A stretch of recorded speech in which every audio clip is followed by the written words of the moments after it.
My girlfriend and I are working on our relationship, but my parents demand we split up. Demand you not. Demand you not. Take that demand and shove it up your in December 2023. My girlfriend, 21 female, and I, 21 male, had been together at the time 2 years. My family was hosting my dad's side for Christmas, and she was invited. However, we had my mom's side Christmas right after this, and my girlfriend was not invited to that one. My mom's side is just very private with the family, and that's just always how it's been. By the way, this comes from Big Yoshi 542, and if you want to submit your own stories, go to the r/OK Storytime subreddit. So what happened is my dad's side stayed later than we all anticipated, and when they left, we had to get ready to leave pretty quick. We couldn't just shoo them out at a certain time because that would be rude. Anyways, my girlfriend had a more private Christmas gift for my mom because she wanted to show her respect and admiration for her because she doesn't have a mom because she passed away when she was young. Oh, That so is sweet. so sweet. Oh, But that didn't happen because my mom was in go, go, go mode, and I essentially had to punt out my girlfriend, which kind of sucks. She was blocking my car in, so she had to leave so I could leave. So she does, and we didn't hug or anything. She just left. She was upset and stressed, and I was too. She left, but ended up having a panic attack and called me. I calmed her down as best I could and then went to the Christmas. After my mom could tell I was upset and I told her, she blew up. She saw her actions as attention-seeking and disrespectful to do in her own home. She should have been gracious she was invited and just left and thought my girlfriend was fishing for an invite to the Christmas. Because, like, basically they wanted an only family Christmas. And so when the girlfriend was rushed out, the mom's like, oh, she's just faking a panic attack so she can hang out some more. she just wants to give you a gift because she doesn't have a mama.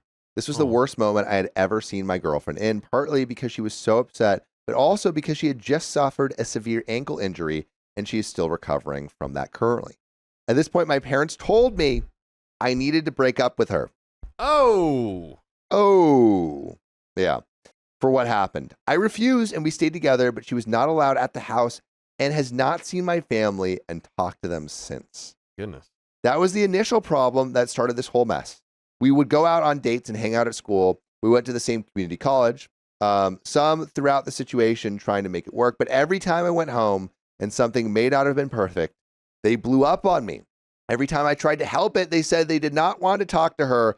So I told my girlfriend not to because I was afraid it would make it worse. Eventually, May came and we were set to graduate from community college. On graduation day, I myself had some sort of anxiety attack because I was stressed with my girlfriend being there and my family being there and trying to keep them apart to not cause drama. And I was giving a speech I was nervous for. It all went fine though. But oh my God, this family is crazy. They literally suck. Like literally, here she is, like so sweet. Like, oh, I want to give her a present because, like, I don't have a mom. And then she's like, get out! You're causing all this attention with your panic attack. Like, are you a human?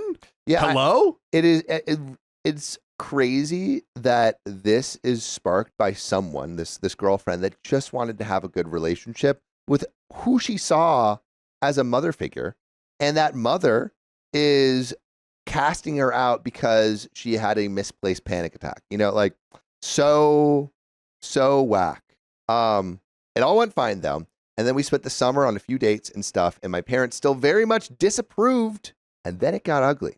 Basically, little things would happen, like I feel like they do in relationships, and they would say how awful she is. They would not budge at all that anything they said or claimed was wrong, or maybe not 100% correct. And then my girlfriend and I were transferring to different four-year universities and prepared to do long distance 2.5 hours away. But my parents made it clear they did not want me to go to her and her to go to me. So I respected their request. What? During my first semester, I did not drive to her. I ended up rushing a fraternity as a junior, and she came to my semi-formal, but that was it. I saw her for my birthday in October back at home and the semi-formal in November, but that was it. Also, at this point, we've been together 3.5 years. Oh. So I feel like the parents are kind of winning. God, During yeah, Christmas time in 2024, it was the same old, same old. My parents wanted me to end things with her and would not give at all and made it a whole thing when I wanted to go see her for Christmas and her birthday. It's in December. I remember the comment, oh, you're still together? And you're still doing that? Oh God. And at this point, my mom made comments about me putting a ring on her finger and if I am prepared to tear up the family over this. I thought she was about to turn a new leaf. I'm like, oh, she wants him to marry her. Yeah. And it's like, no. If you marry her, this family is done. So you're really going to do this? Huh? You're really going to do that? Huh? This is ridiculous. Why are you letting your parents win? Also, like you probably should put boundaries and distance yourselves from this kind of family dynamic. Yeah, I'm worried. Like, I don't know if this is what it is, but he's 21 and he's probably still so like, okay, I'm under the parents or whatever, that he's just like, oh, well, I have to like obey my parents, basically. You know, this isn't freaking high school, dude. This is you're a big boy now, and it's okay. And your parents are not in the right. You have every reason to. Your girlfriend was trying to do a sweet thing. Yeah. Gah. Ridiculous. Well, over the semester, my mom had made comments and things about me being away, and I know it was hard on her, and there was a constant pull to go home, it felt like. However, home is only an hour away from my university, so doable. We called almost every day and checked in and still remained close. Okay, so they're still talking. But again, the transition to moving out and away was tough. But coming home from winter break opened up the girlfriend situation again, and I couldn't handle it. I just wanted a break from her, from my family, from all of it. Looking back on it, maybe it was uncalled for. For some context, at this point, my parents looked at my phone call records between me and her. What the hell? And had me read my text between me and her in the past. What? Soon. Okay, Mom, I'm just suing you. That is diabolical. Mom, I'm taking you to court. So I did not see her for Christmas, her birthday, or New Year's. And I know it hurt her, but she sucked it up and took it because she knew I needed this. We texted minimally and did not call. When I got back to campus, I started talking to her again slowly and kind of got back, but I was so busy and still unhappy. There was a lot with classes and fraternity things, plus extracurriculars, so I did not have a lot of time to call and text, and I pulled away from her. She also made some bad choices for our relationship by going to other people instead of me and hiding her feelings and not communicating. Eventually, she did a few things that upset me, and I snapped. Oh, no. Ugh. That sounds like cheating, yeah?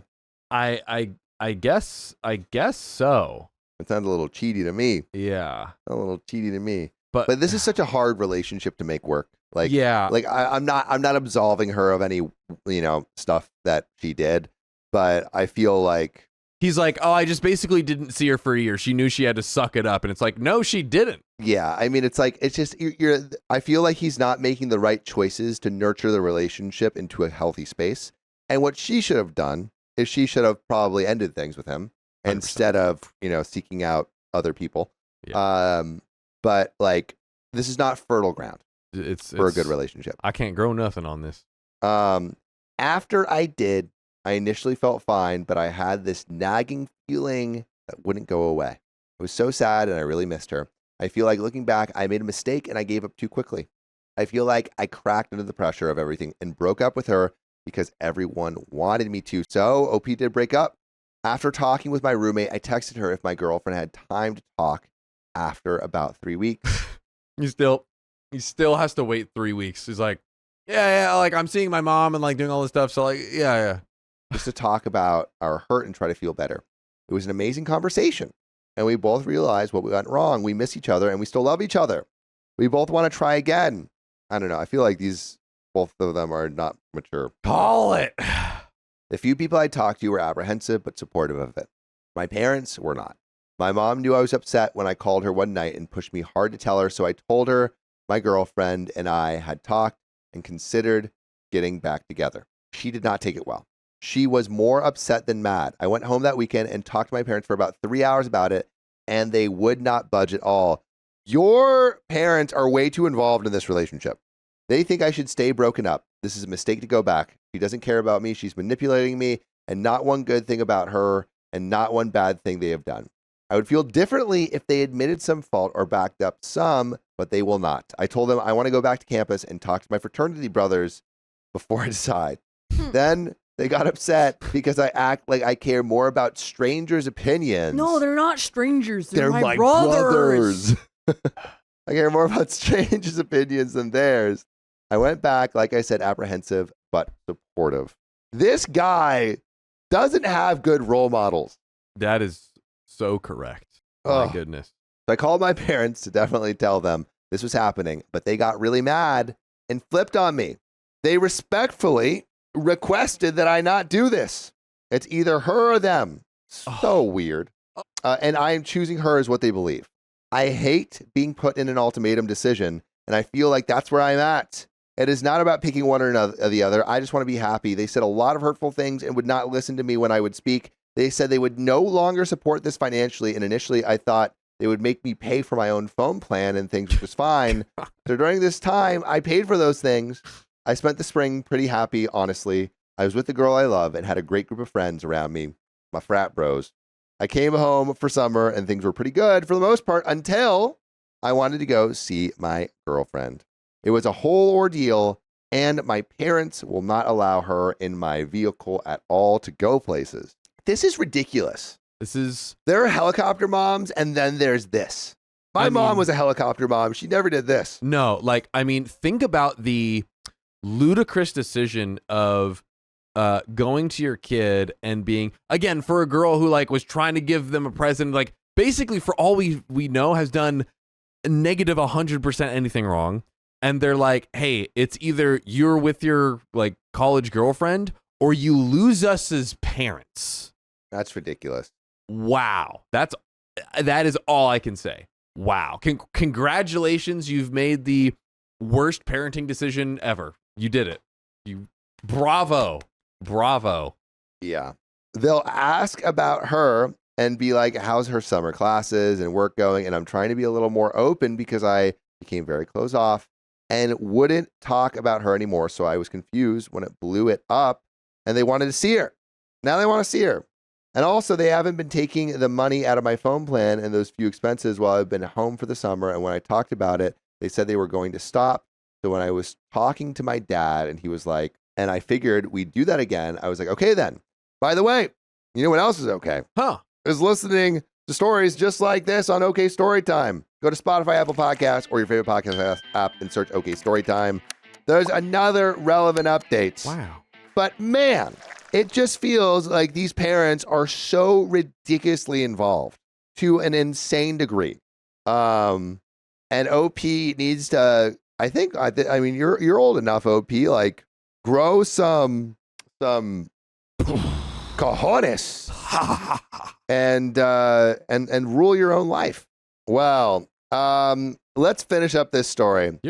I've worked all summer to have enough money to pay for school and enjoy my last full year as an undergraduate student. But if they're going to take money out, then that's all I'm going to be worried about. I'm just kind of lost at the moment and super frustrated because I can't even have an honest conversation without it becoming a big deal and everyone getting upset. And I just have to take it on the chin, so to speak. I love my girlfriend and I don't want to end things at all, but this is just a lot on the familial side of things.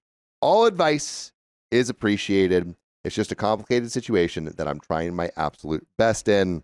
And that is the end of that story. Oh boy. Oh boy, oh boy. Whole cast of characters in that one. A whole cast of characters. I mean, I think you gotta now maybe I don't know if no contact, but I definitely think you gotta go low contact. Yeah.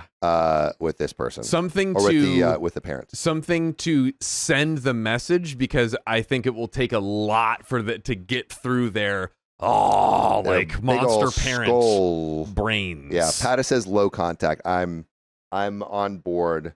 I won't let my sister attend her own son's wedding. Can you break down that family tree for me again? Trigger warning, grief, and substance abuse. I'm 47 female. My nephew Joey, 21, is getting married in 2 weeks. And his mother Judy, 45, is trying to come, but I've adamantly told her not to come because of how much crap she's put him through in recent years. By the way, this comes from Aunt Undertaker. And if you want to submit your own stories, go to the r/OK Storytime subreddit. I'm Sophia. I'm Riley.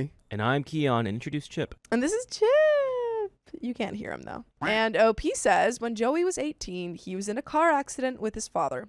His father passed away a few days later. Oof. I know all of this was triggered by my sister's grief, and I'm trying to be mindful of that. First, she purposely missed his high school graduation because she couldn't imagine being there without his father. So now he doesn't get either of his parents there? Yeah, and that's his fault. Joey was understanding, and thankfully me and his girlfriend, now fiance's, family were there for him. Judy insisted on still hosting a graduation party a week or so later. I would be so upset. I wasn't able to get there until the end. When I got there, most of the guests had left, and Judy was a wasted mess and was wailing about her husband's passing. I told Joey to pack a bag and to come to my house for the week, which he did. Judy swore she would do better and begged him to come back home, which again, he did.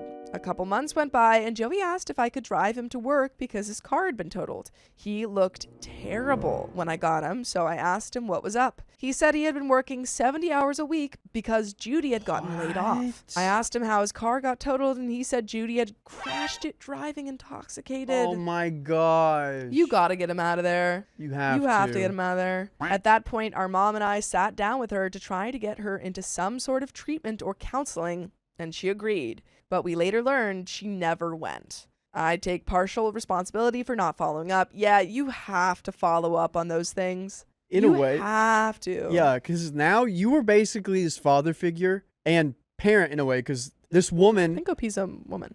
Oh, still be a father figure? Sure. Is it a woman? It's a woman. Okay. Well, you're a parent figure in this child's life, growing into an adult, and Yeah. you probably need to step up. Yes. You don't have to, but you can be the angel and step up and take care, because He's one like- parent's dead and the other one just cannot function. Yeah. Some months later, Joey called me again, this time for a ride to the courthouse to get Judy out of Oh, my jail. goodness. All he said was she had gotten wasted and got herself arrested. I begged him to come stay with me, but Judy insisted she would get help if he would stay and help her, which he did. Ugh. I would call and talk to Joey once or twice a week to make sure he and Judy were safe. She didn't go into treatment, but he said things had calmed down. After a few months, he stopped responding to calls and only sent short text responses. Sometime later, those stopped too. Throughout all of this, he has been supported by his fiancée. I started getting my updates on Joey's well-being through her occasional social media posts. They got engaged, and her family is paying for the small, intimate wedding and reception they've chosen to have. As far as I knew, things were better. He seemed happy in her posts. I was blindsided about 2 weeks ago when Joey's fiancée called me. She said Joey needed my help and asked if she could drive him over to my house. When they got there, he was shaking, hyperventilating, and threw up multiple times. When he finally calmed down, he said his mother had gone into a wasted rage some weeks ago and started trying to rip and burn everything left of her husband's. Oh my gosh. Yikes. This is so mean- concerning. Get Joey out of there. I get grieving.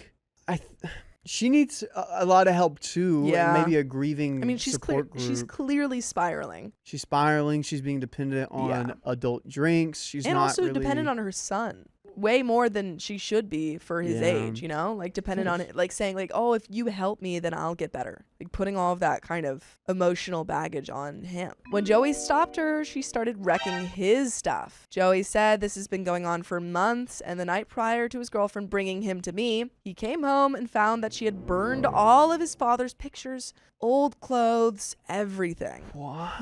He's got to get out of there. I went to confront Judy. She agreed once again to enter treatment, and this time she followed through. Joey has been staying with me since.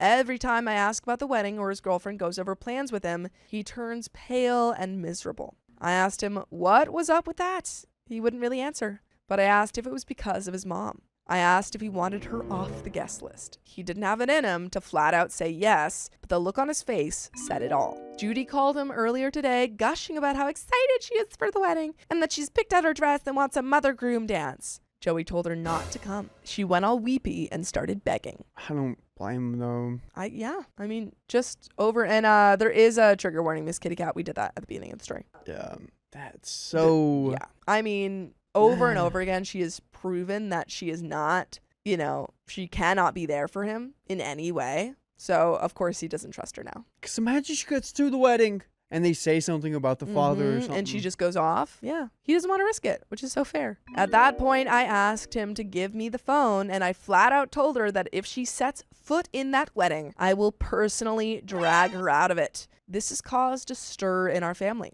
Our other siblings think I have influenced Joey, and I should convince him to let her come if she promises to behave. I told them all that since they've helped him very little and don't know his side of things, that they can kiss my butt. Am I the a-hole? No. This is what Joey wants. This is what Joey wants. And good on... Is that right, Chip? That Chip made a noise. Chip made like a high squeal. I think he's comfortable. I think he likes that. He does that a lot, actually. He's like a little lion.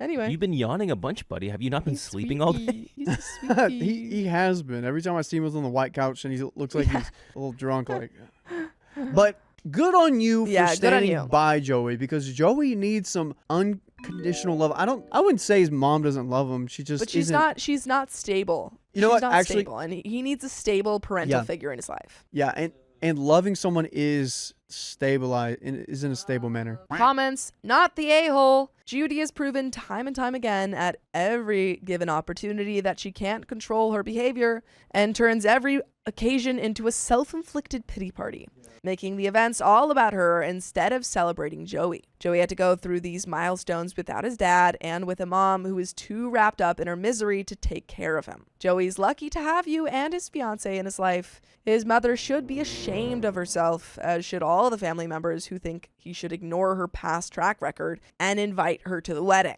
Because family. Joey deserves a happy wedding. Thank you for helping him and his fiance. Comment 2, I'm with you. She doesn't deserve to get within a mile of that wedding. And if any of your family say otherwise, tell them to bite me. Where were you when I was dealing with this crap show for the last 3 years? Yeah, dude. Comment 3, you've mentioned trying to get your sister some help with her issues, which is great. My question is, has your nephew gotten any help for his own grief of basically losing both parents? I have a parent with a substance abuse problem and know how heartbreaking it is to watch someone you love spiral and not being able to stop it. He needs to put his oxygen mask on first and will probably need help doing that. You can love someone to the core but not like them or their behavior or be able to keep them in your life. It is hard and sad, but your nephew needs to give himself the gift of peace in his own mind and life. Maybe their relationship can be repaired someday if she gets help, but the best thing for him is to focus on getting solid ground underneath him.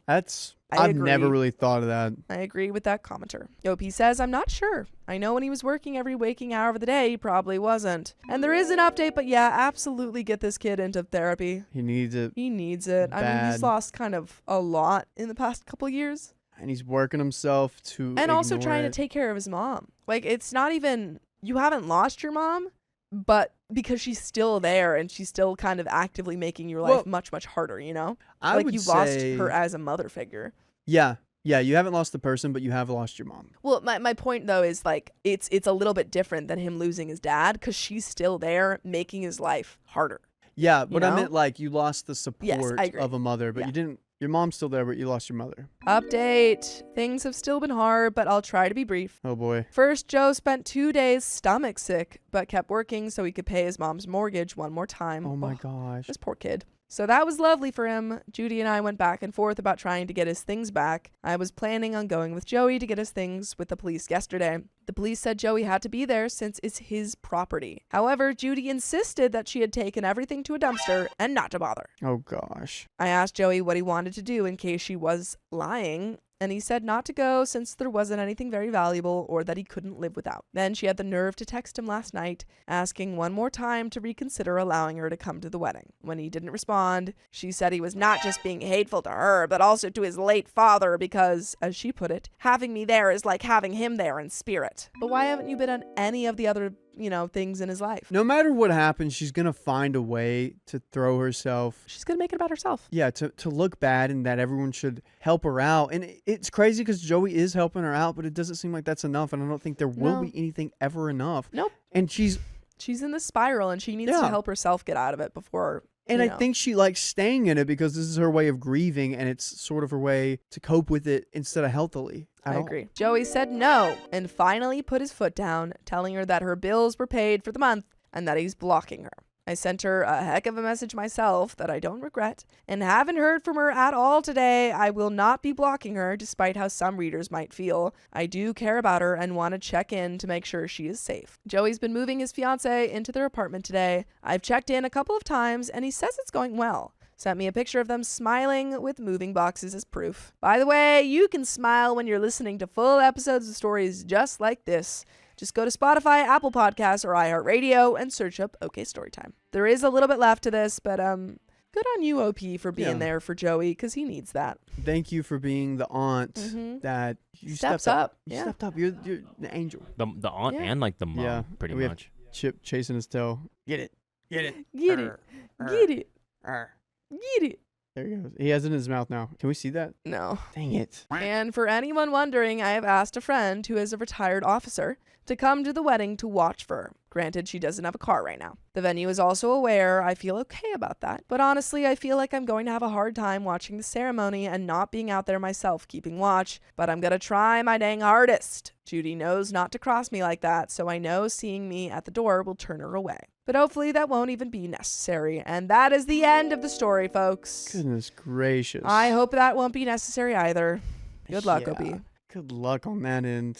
Ugh. I know that wedding day is going to be tough. And also, I am curious seeing what Joey and Judy's relationship will be after he gets married. And I don't think there's really much to salvage until she decides to actually get help for herself. I agree. I mean, until she actively goes to therapy and unlearns all these toxic behaviors, there's just no relationship there. Agreed. But guys, we got another very happy story. But we got another story. I want to leave my fiance because her family is unbearable. Bears, lions, tigers. What's next? I've been dating my fiance for 4 years and I've been engaged for 7 months. We are trying to plan out a wedding for roughly fall next year.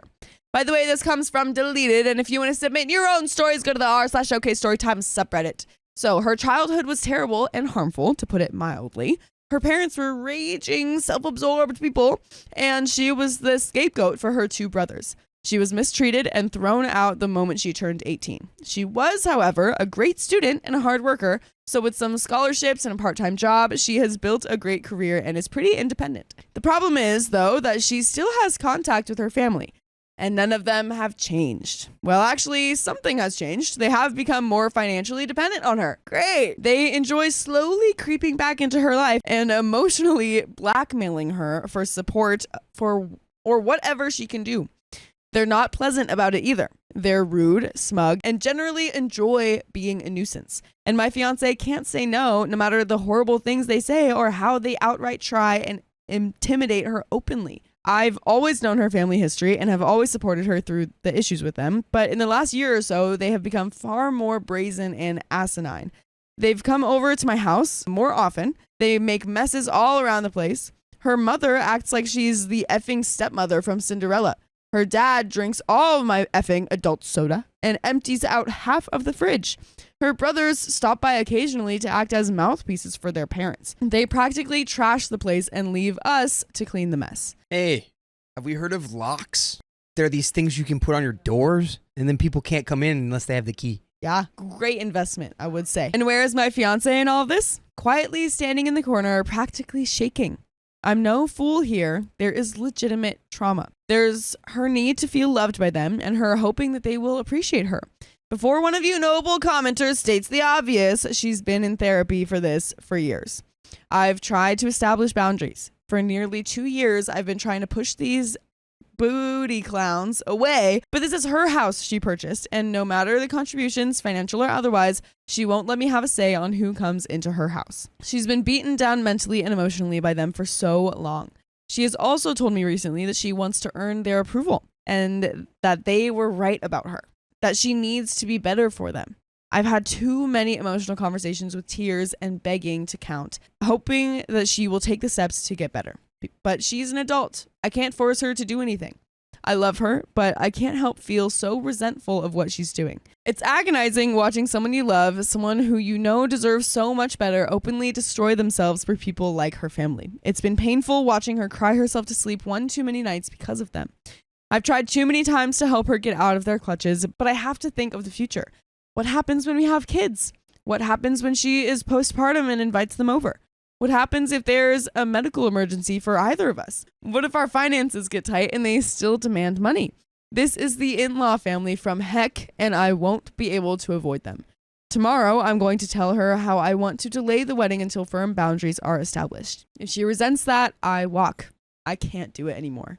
I refuse to watch a slow death like this any further. And we do have a small update. shall we discuss before we get into that? It makes sense that you're at a breaking point here, but I don't think ultimatums seldom will work in these scenarios. You know, like now you're just going to your wife or your fiance who's in fear. Like you said, she's shaking in the corner. Like she's in a fear response. And you're trying to be like, well, I know you're, afraid of your family and your parents, but I'm going to now use fear to try to get you to leave them because I'm basically threatening you with me leaving. Yeah, I mean, I don't know if OP was going to tell her about that. I think that might have just been like his own kind of boundaries to himself. Well, you'd have to. You got to be like, hey, it's now you have to choose them or me. And I think it needs to be more like he said, like, I cannot see you this way. It's destroying me. Right. Think about our kid potentially. No, absolutely. I mean, I think what he's bringing up is definitely valid. I just don't think making an ultimatum necessarily, because I feel like to make it an ultimatum, you would have to tell her about it and be like, hey, if you don't do this, then I'm going to leave. Did he not say at the end? He said, I'm going to go to her and say it's either they stop coming or I'm out? Not necessarily. He said if she resents that, I walk. Oh, okay. He does have that boundary. He's not necessarily going to come to her and be like, I'm going to lay this out. You have to think about it, but if the answer isn't what I want, I'm out of here. You know what I mean? I feel like if you say that ahead of time, then it is an ultimatum. But if you kind of just keep that to yourself, then it's not. Well, he knows she's going to pick them. She's not in a place where she's able to not pick them because she's in a fear response. You're not going to solve this with anything but love. That is just so hard because in those kind of manipulative situations, it's really up to the victim to get themselves out of there. And that's the hardest thing to do. But there is an update, so let's see what happens. So we have a small update. I talked to her, and it went about as well as one could possibly expect. Currently getting myself set up in a hotel for a few days and working on a possible long-term plan for moving out. Still a lot going on right now, but maybe sometime next week I'll be able to put everything together into one update. And we do have an update. So it looks like right now he's getting some distance from himself. Let's see where it's going. The night after I made the first post, I had decided that I was going to have a heart-to-heart with my fiance about her family. However, she came back from work the next day early and I was already off that day, so I initiated the talk a little sooner than I planned. Essentially, I told her about how this arrangement was not sustainable. I did not feel comfortable marrying her due to how much involvement in her life her family has. And I certainly did not feel comfortable bringing a child into this world with them. I didn't want to tell her to go cold turkey, no contact with them, but strict limitations to start with on them coming over and what they can do around the house. I also requested couples therapy before marriage. She wasn't happy. She was just staring angrily at me while I spoke and then started yelling at me when I finished. Oh no. I wonder where she learned that behavior. Yeah. She told me I don't understand their dynamic and it worked for her. I told her that they're harmful users who will bleed her dry and I have never seen them show any decency towards her. She told me that she just had to work harder for them to appreciate her. I basically yelled at her that a parent's child shouldn't have to beg and plead and work for them to be loved.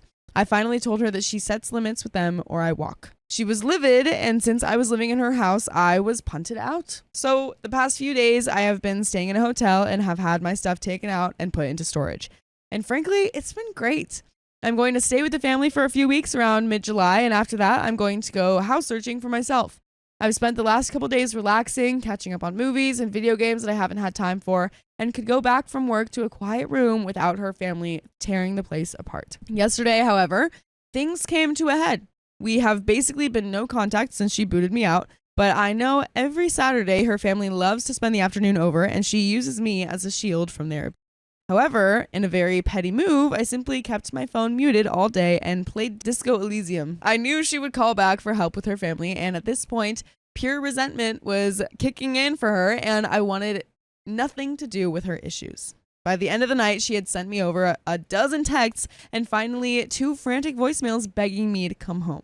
I decided to come over and check up on her. Long story short, she was sobbing in the living room, and when I came back to talk to her, she was practically crushing my back, hugging me and sobbing. I gave her time to cool off and asked what happened. Long story short, her parents and brother came by to grift money from her and say horrible crap to her. She wanted to have me come over to help, but I was ignoring her, and when she tried to have one of her friends help out and everyone basically said, F that, it all started clicking in for her. Okay. She punted her family out, but not before they said some utterly vile crap to her that I won't repeat. She kept apologizing to me and told me over and over to come home. I told her plainly that I had started to build up heavy resentment towards her for some time, and while I loved her and understand it was trauma and not her being outright harmful, there was major issues that would need to be addressed if we were to move forward. And here are the issues. We got them laid out. She sells the house and moves. We make roughly the same amount of money and we will buy a house together. I am a grown butt man and I will not live in a house I have no equal agency over. Her family will never step foot in it. They will never come over. They will be treated by me in a very threatening manner if they try and come in. She gets a new therapist and we start premarital counseling. Nice. Like what we were saying. Sometimes you gotta try a new one. And give it a shot. She never makes me interact with her family. We will go low contact with her family right now, but make no mistake, we are working towards full no contact on her end. I told her I love her. We have been together for a while now and have beautiful memories together, and I know she is suffering from it. But these are non-negotiable, and if she has a problem with any of them, then we have to go our separate ways. She told me that she's realized for a while now that her family is toxic and unhealthy, and she wants to make changes. She has accepted, but some of these will take a while to see through. For now, I'm going to stay in the hotel until I head back to stay with my family. She is welcome to come over, but I have made it clear that her house is not somewhere that I want to go. Her and I are both off tomorrow, so we will spend the day here and maybe go out. This is obviously not over yet, but I might not post anything else until mid-August or so. And guess what? We have the second post. We have another update. I'm applauding. Low-key kind of a brilliant move by OP there. Honestly, she had to find out for herself, and she did. Yeah, and I bet it hurt. I'm sure it hurt, but like, dude, there's times where people need cold water and you could not give it to her with words, so she had to just experience it with no buffer. Clearly you had, you're emotionally drained from all of this because you've been the buffer.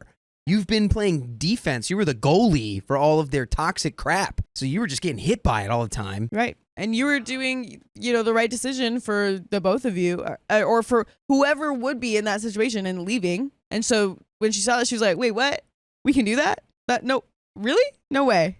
And it's like, yeah, you can. It's available. It's available to you.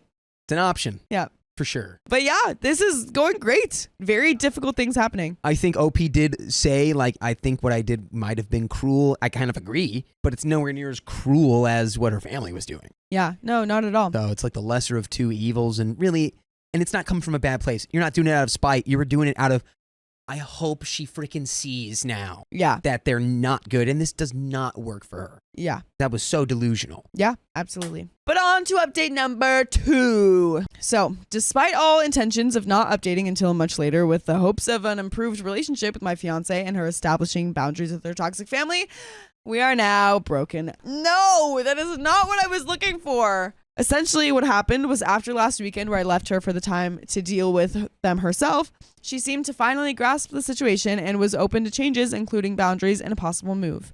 We spent Monday and Tuesday hanging out in my hotel that I was staying in until I went back to my family for a couple of weeks. The other night, she was being very vague with texting when she originally was supposed to come over. She came much later than expected, and I knew something was up. She basically unloaded on me how I was harmful, controlling, overly demanding, and unsupportive. It took me 5 effing seconds to figure out she was repeating verbatim some sort of rehashed speech from her parents. And to be honest, I was so agitated at this point, despite making a huge gamble on her, I decided to be a prick about it. I asked her if her family told her to say this.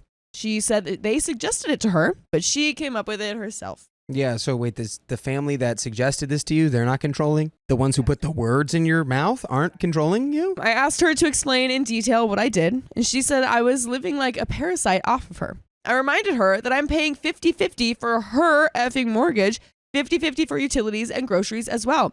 I have my own car I pay for, a job that makes just about as much as hers, unlike her effing leech parents who demand payments on the weekly and raid the kitchen on the weekends.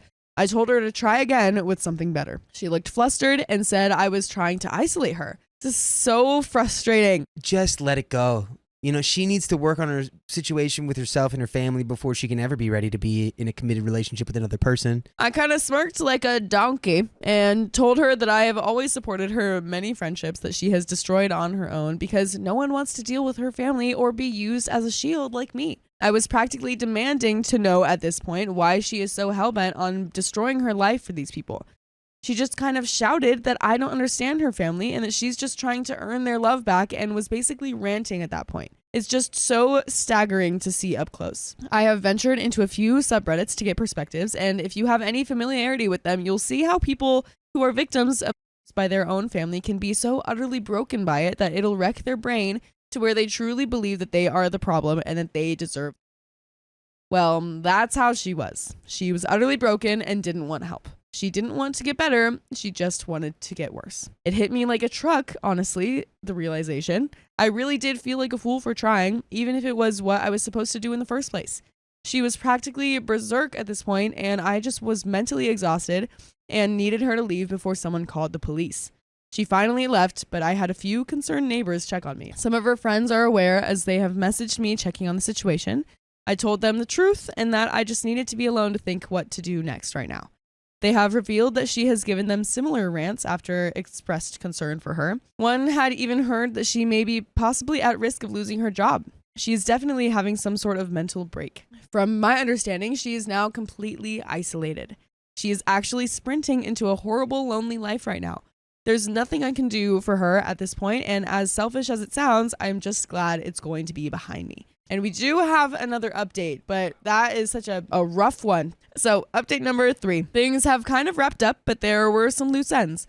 I completely forgot to change my mailing address, which I should have done ASAP. So a couple of important things got sent to her house. I had to go pick them up, plus a final couple items that I want for my move that I left there and decided that I wanted to actually take. She was being difficult and not responding to messages in regards to them, so I had to go get them from her myself. I brought a mutual friend just in case. Thankfully, she was at least cooperative in letting me get my stuff, and it wasn't much of an issue. Everything else was, though. She had a lot of nasty things to say, telling me that she was already sleeping around, telling me how happy she was now that I was gone, telling me she's finally free of me, how she's going to be so much better off without me. A lot of generic insults and horrible things that you would commonly expect from a nasty breakup. And you know what? It was so effing obvious that it was a rehashed script from her family, and you could easily see how miserable she was. She looked like a mess, like she hasn't slept in days. The house was a mess. She wasn't even yelling it. She sounded so exhausted and broken when she said it. Oh my gosh. This is painful. She didn't even smile when she said anything. Just a face contorted in hate and anger. She was not the woman I knew anymore. That person was gone. When I was getting ready to leave, she was still going on. I was fed up and told her something along the lines of, "Congratulations, your friends are gone, your human shields are gone, your engagement is over, your support is gone. Anyone who ever treated you like a decent human being is gone. It's just you and your family. I hope you're happy while they bleed you dry." Probably didn't go like that, but something like it. And she just stood there, literally just stood there and looked at me with indifference and walked away as I walked out the door. As we were leaving, the mutual friend Tiffany asked if I was okay. I reassured her that I was, and I'm just trying to get myself set up to go home next week. She also confirmed that she hears that my ex did lose her job for not showing up for several days and basically ghosted them. They're going to try an intervention next week and asked if I could participate, but I'm not delaying my travel because frankly, I just want a clean break. Yeah, you don't want me there. Yeah, I think he said what he needed to. It's just, I don't think his presence is going to promote cool heads. Yeah. I know for a fact that if I stay involved, I'm only going to be witnessing the slow descent to either a full break or self-harm. I just can't do that. Despite all of this, I'm actually excited for the future, and I have realized that I ignored way too many red flags at the beginning. Even with everything that happened, I know I'll be doing good and am going to be all right. I expect this to be my final update. I'm still in town until Sunday afternoon, so something could happen while I'm still here, but if anything does, it won't be exciting. But we do have another update. Oh, God. It just keeps going. Okay, I'm still holding out hope that this ends with, like, you know, complete cutting off of the family and, like, just a complete wake-up call. There's more to the story, so it's possible. This is a lesson, though, that there's sometimes nothing you personally can do in a situation where even if he didn't, you know, lean into the negativity or come at her foul, you know, whatever you want to call it, I don't know if he had the toolkit to address the issues she's going through. Yeah, it's very complicated and very dependent on the person in the situation for sure. And not just an easy thing to just like come up with in your brain. You need to like study this stuff for sure. But we do have another update. So, update number 4. I'm currently back in my home state with my family, refamiliarizing myself with the area. I have 100% decided to stay here permanently and am starting the long process of looking up homes in the area. I've been doing great and hanging out with friends and family. A couple of mutuals with my ex-fiance have let me know what's been happening, and things finally seem to be getting better. Okay. The plan was for an intervention on Sunday, but Saturday night, after her family visited again, she called friends in an absolute manic state. It finally seems to have clicked how badly she screwed up. It was a full-blown panic attack and meltdown, which ended with her in the ER. Which is good, though. Yeah, she's getting help, I guess. That's where she should probably be at this moment right now. Probably, yeah. Needless to say, she finally admits how miserable she is and that she's messed up her life badly. Apparently, she tried calling me, but I had her blocked. She still has her job, and that info about her losing it was wrong, but she's hanging by a thread there. Her boss has basically ordered her to use her PTO for a few weeks to get her head on straight. She's a valuable asset there, and they are trying to make sure that she can fix herself before they pull the plug on her. Her friend group is extremely close. My ex was someone who was a very helpful and supportive friend, so it makes sense that her group is going this far in trying to help her. It is, however, an unspoken agreement that if she goes back to how she was again, they are all prepared to let her sink on her own.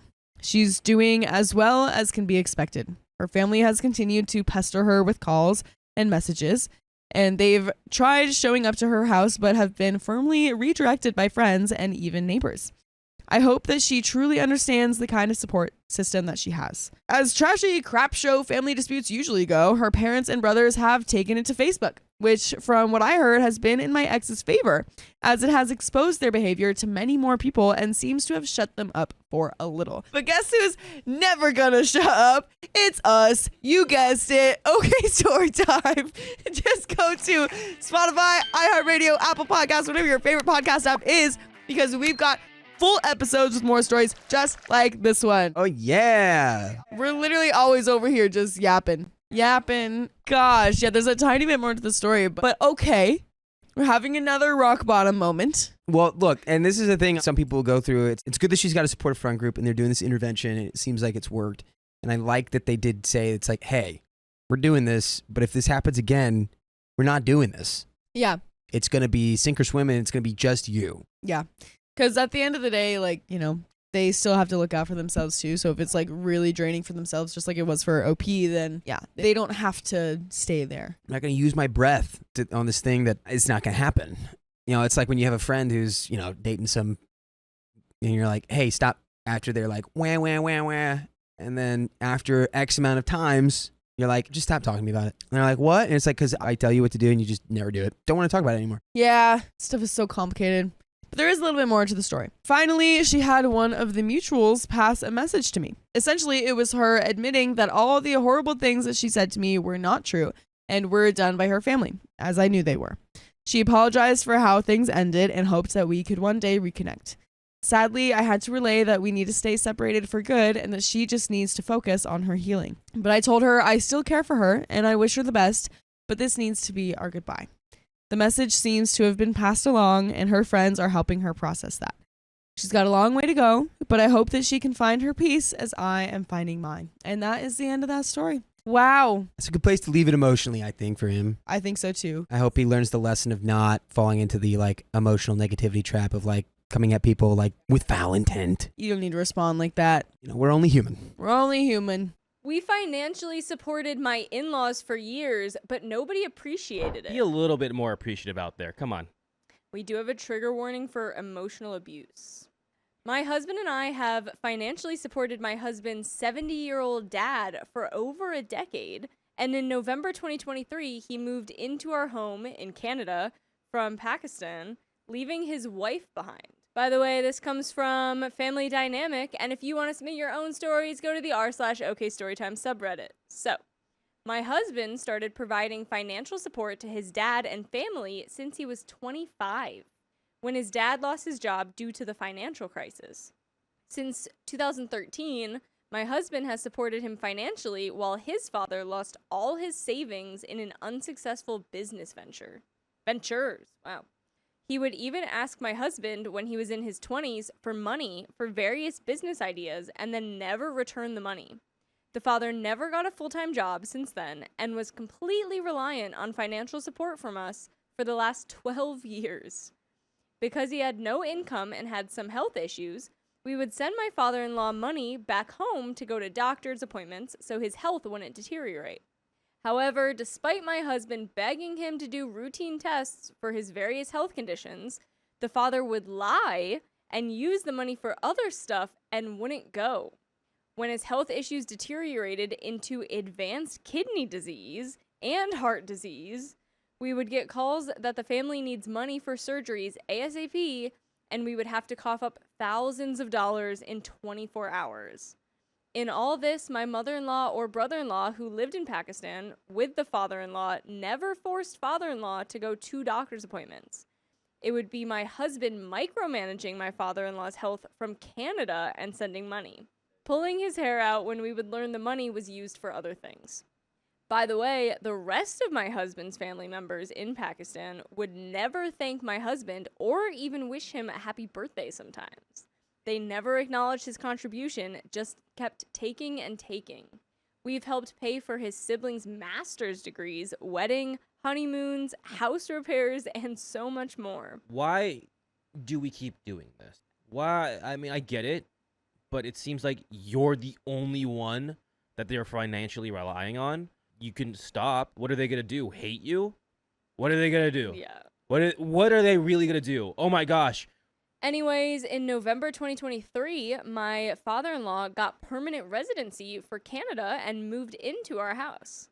Uh-oh. We brought him here for better health care and to have it covered since we are the only ones paying for his health care and it's out of pocket in Pakistan. Since then, my husband has struggled with his father and has been in a toxic living environment for all of us. Here are the 4 main issues causing toxicity in our home. Issue 1. My husband will regularly ask his father why he would ignore his pleas to go to the doctor in Pakistan and lie that he went when his health was deteriorating and he knew we would have to pay for it. The dad stonewalls, literally stares at a wall and waits for my husband to walk away. What? Or talks about how my husband is being unjust by bringing these things up. Or he will say my husband is too stressed and angry from his job. He won't engage in questions about why he neglected his health and kept us on the hook to pay for everything. Issue 2. If my husband presses on this conversation more, my father-in-law will, as mentioned, stonewall, and then get to a point where he stops being responsive at all, barely leaves the couch for days, and won't eat unless forced. He will slowly recover and then act like everything is okay. But the message is, if he is questioned on his accountability in all this, he won't engage and will self-harm by not eating or moving. If anything happens to father-in-law, it's obviously our responsibility, so we are scared to even bring this topic up because of this reaction. That's what I'm saying, though. You know he's going to do this. Stop bringing it up. He's there now. You can pay for his health. You can take him to the doctor. Like, it sucks, but I think we got to give that one up. It's you're putting so much energy literally into nothing. Right. He's giving you nothing. And the thing is, he knows he's going to win. Right. Issue 3. Even now the father-in-law is here, he is fully capable of doing the things he enjoys, like fixing his own meals, going to the library, calling or meeting friends, and reading books or watching videos about new topics. He has even learned the local subway system all by himself and attended many months of English classes. But he will not manage himself, like medical appointments, and my husband has to micromanage his eating habits, medications, and beg him to do things like call the dentist office to make an appointment or clean his sleep apnea machine. This causes a lot of friction between the two of them. Issue 4. Now, my mother-in-law is calling my husband every day from Pakistan and accusing my husband of causing my father-in-law depression by forcing him to live a healthy lifestyle, which, by the way, has saved his life, taken his blood test results from abysmal to stable for the first time in decades. She is guilting my husband, saying my father-in-law will pass away from the torturous conditions he's living in. Torturous meaning we make him eat low-salt food, ensure he sleeps by midnight instead of watching YouTube until 5 a.m., and ask him to do some house chores to contribute to the household. In fact, my father-in-law has meals cooked for him regularly. We buy him clothes and get him whatever he needs to be well and healthy. If he didn't come to Canada in November, he might have had a heart attack by now and passed away. He had a blood clot in January that we discovered and put him on a strict diet plan and made him go regularly to the cardiologist for checkups on Profrus. Prior to us intervening, he was eating KFC every week and avoiding all doctor's visits and tests as mentioned above, even though we sent him monthly allowances for that specifically. We are now considering sending him back to Pakistan. My husband fears if we send him back to Pakistan, he won't take care of his health. He only is well right now because we'd micromanage him so he goes to appointments, eats the right food, etc. So husband feels sending him back to Pakistan is like a death sentence. Now that we have gotten my father-in-law's health stable, I think it's a great time to send him back so that the responsibility, financial and mental, starts to be shared with other family members and isn't just on us. But it's on you to go and listen to full episodes with stories just like this. Just go to Spotify, Apple Podcasts, your favorite podcast app, and search OK Storytime. If all things were getting better and I'm still getting nagged or the fingers being pointed at me, at this point, it's like, fine, you know what? I would blow up because I would be like, I'm doing all the right things. No one's appreciating what I'm doing. It seems like I'm the money well, and everyone's just taking. And not even a simple thank you has been applied. It's just more like, you need to do better. Why are you doing this stuff? Yeah. I'd be like, you know what? I'm removing myself from this equation. I don't care if I'm blood. I don't care if I'm your family. I'm not being appreciated. And no one's been, not even a single thank you. Deal with it yourselves. What I took this as, and I could be taking this wrong, and I fully still agree with your side of things, if he is completely self-sufficient, going out, doing his own stuff, regardless of doctor's appointments, and he's a bit older, we don't know his age, fine, sure. I can call the doctor, set up your doctor's appointment, and take you. That's fine. If you're doing everything else, and you're personally not complaining to me, then I'm not going to talk to the people in Pakistan, but I'm going to help you out, because you're here. And we can take care of your health if you're here. If he's also complaining, also being terrible, not being as self-sufficient as he's making it seem. He's not being grateful, that's for sure. Well, I would love to know his age, but so let's just finish it up. Let's just get into it. However, we are being guilted no matter what we do. If we keep him in Canada, father-in-law is unhappy because he has no job or friends here and doesn't get along with his own son, despite my husband desperately trying to reconcile past hurts. And we are guilted that we are causing him depression.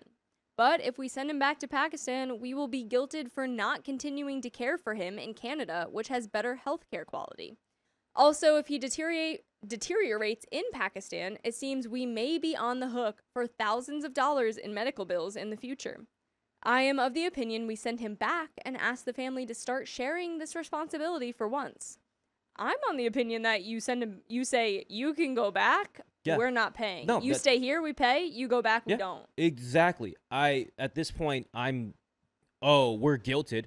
What has guilt got to do with it nowadays? I'm so fed up. The anger is over the guilt. Yeah. I'm so angry and mistreated and just... You've paid for so many other people, weddings, honeymoons, like they should be chipping in. They should be the ones that are guilty. Fully, yeah. So let them deal with that problem. If no one is appreciative, even if your father's not appreciative, if he was appreciable, it would have been a totally different outcome. Yeah.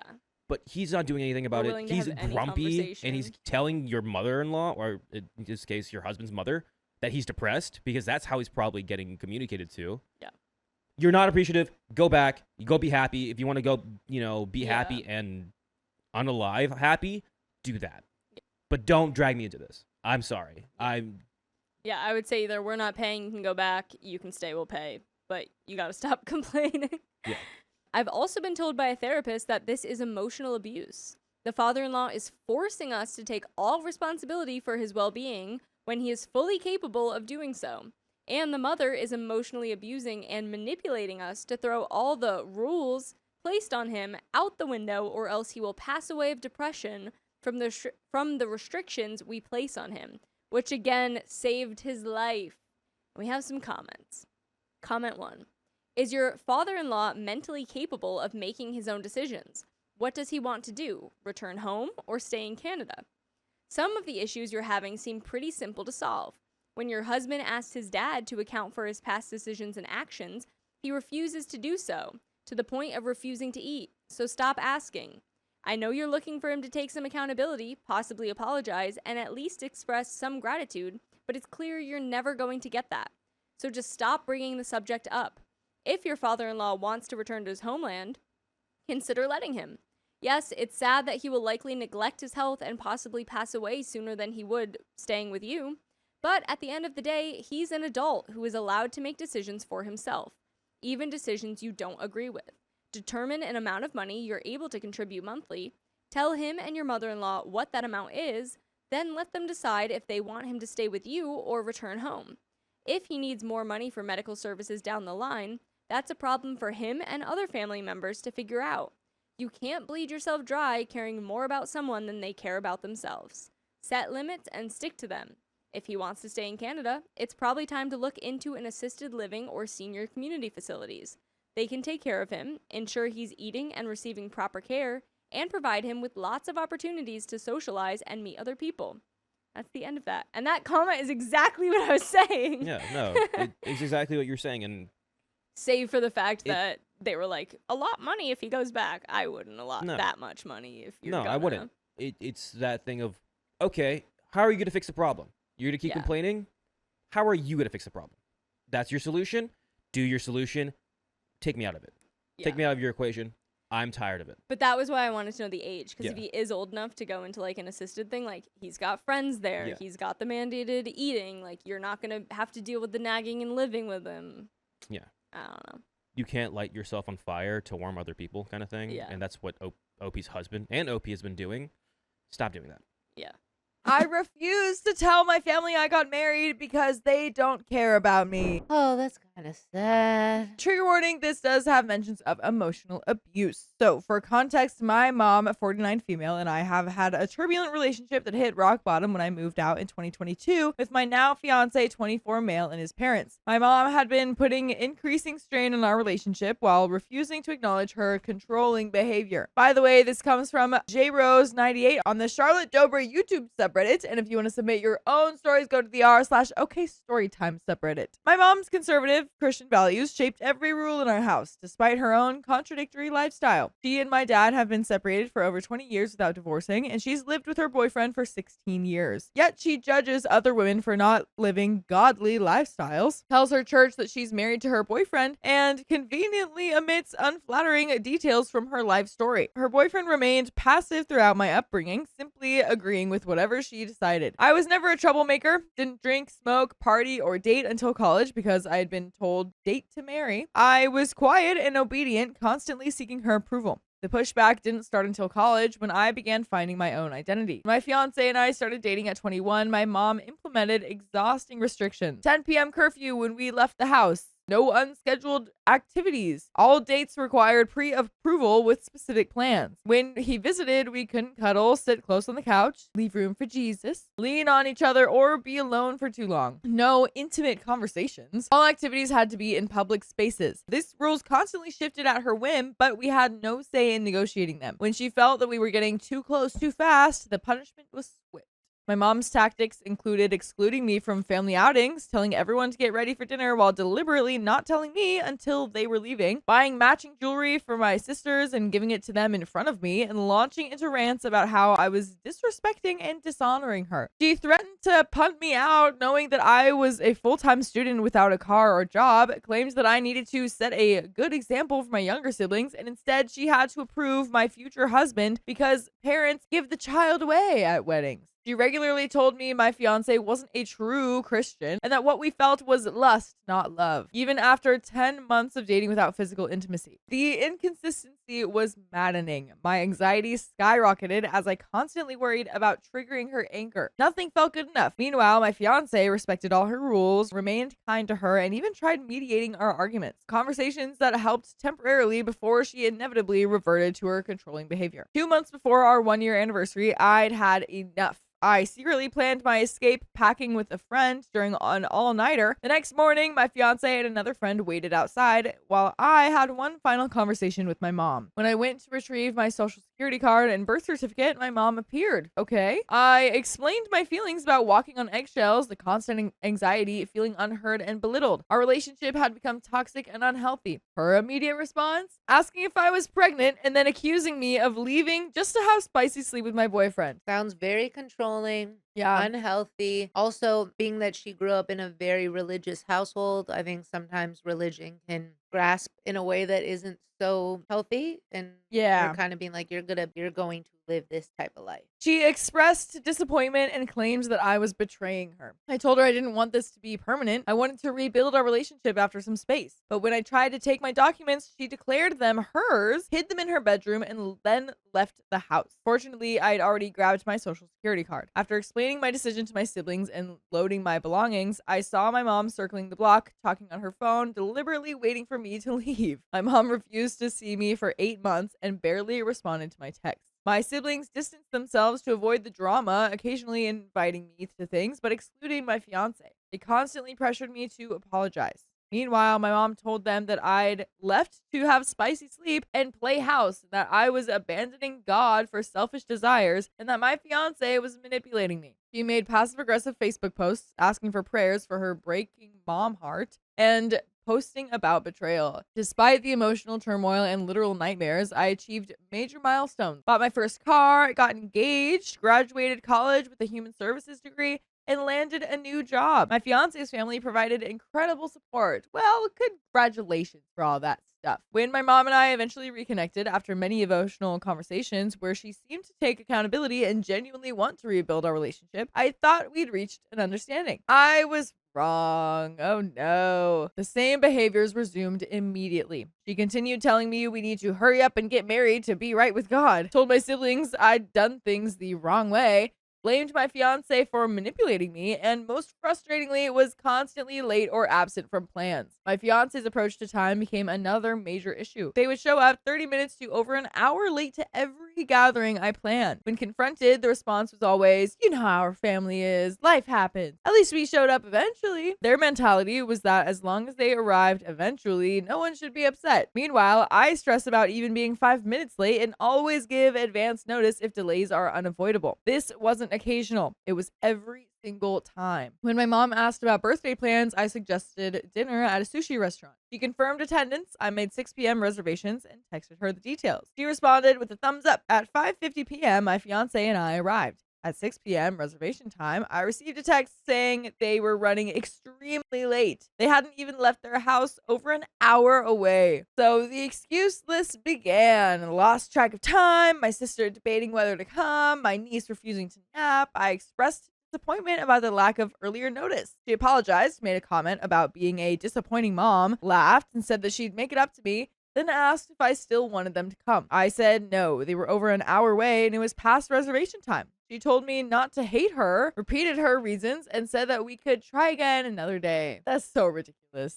Yeah, and there's just a way to go about it. I think if I were in her shoes and my mom was like, oh, Molly, I'm so sorry. This happened and this happened. Like, we'll make it up to you. We'd love to take you another time. Right. You know? Yeah. Yeah, because we can all be understanding of life going this way and that way, but rude. My older sister, 27 female, texted later with the same excuse list. I explained that their no-shows made me feel unimportant and hurt, especially since I always show up on time for their events. She became defensive, insisting it wasn't personal and wasn't that big of a deal because life happens. When I explained this was part of a pattern that hurt because they weren't approaching the respect I showed their time, she continued dismissing my feelings. She said I was choosing to be offended and suggested that I should have let them come anyway, over an hour late. Then came, she was sorry that she couldn't be perfect like me and that I only have to worry about myself, and I don't understand because I don't have a kid yet. It's like the guilt tripping. Yeah. You know? It's like, it's not owning up to it, having all these excuses and being like, oh my God, I'm so terrible. And then the mom is like, oh, don't hate me. It's like, yeah, dude, come on. I clarified I wasn't expecting perfection, just effort and genuine apologies without blame shifting. She accused me of seeking reasons be mad and asked if this was really the hill I wanted to pass away on. When I held my ground, she said that I was set in wanting to be offended and would pray for God to help me be more understanding. Around midnight, she sent an accountability taking apology, but I questioned whether it was genuine or just telling me what she thought I wanted to hear. A month later, my mom invited me to Easter. I restated my hurt about the birthday situation. Her only response, I have things to say, but feel it requires an in-person conversation. Another month passed before she sent a Facebook video about extending grace to parents. I responded that maybe if she brought accountability, I'd bring grace. When she asked what she needed to take accountability for, I asked what she wanted grace for. No response. A week later, I saw a video by the same creator about emotional manipulation. Finding it ironically relatable, I sent it to her. Her response was explosive. A long text accusing me of searching for reasons to be offended, refusing to accept apologies, being bitter, and denying any wrongdoing. She blamed me for the birthday dinner being last minute, said it was my fault they weren't there, brought up my moving out, called me a wayward child and a liar. I went no contact. A month later, she began sending I love you and miss you texts,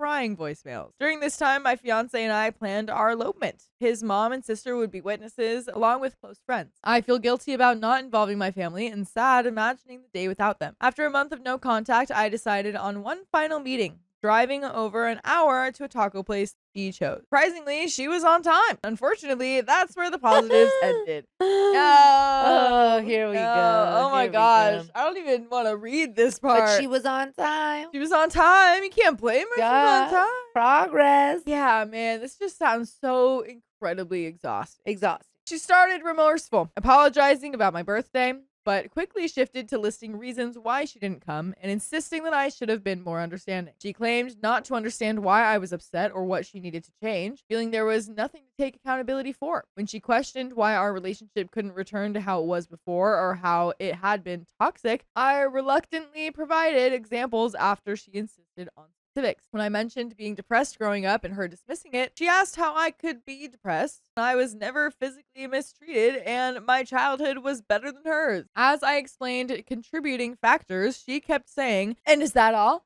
That's it?" As if my reasons weren't valid enough. I eventually told her I was done explaining myself, only to be told my reasons weren't good enough or that she didn't remember the incident. She then rehashed how I'd betrayed her by leaving and only wanted to leave for a spicy sleep, claiming my fiance was all over me at her house. I laughed, pointing out how uncomfortable we were to even sit near each other under her rules. When my younger brother called needing pickup, she suggested another meeting before walking out without saying goodbye. I didn't invite my family to our elopement, and it was amazing. My older brother, 26 male, has been the exception, continuing to reach out and making genuine efforts to repair our relationship. He invited me to his wedding next month, and I've agreed, but requested not to sit near my mom. Part of me feels like I'm people-pleasing by attending his wedding when he wasn't interested in mine, but I appreciate that he thought to include me. It's difficult navigating wanting closeness with siblings while their actions push me further away. I continue having second thoughts about excluding my family from my wedding, fearing I may regret not involving them. But I also recognize that protecting my mental health sometimes means making difficult choices that others won't understand. Question remains,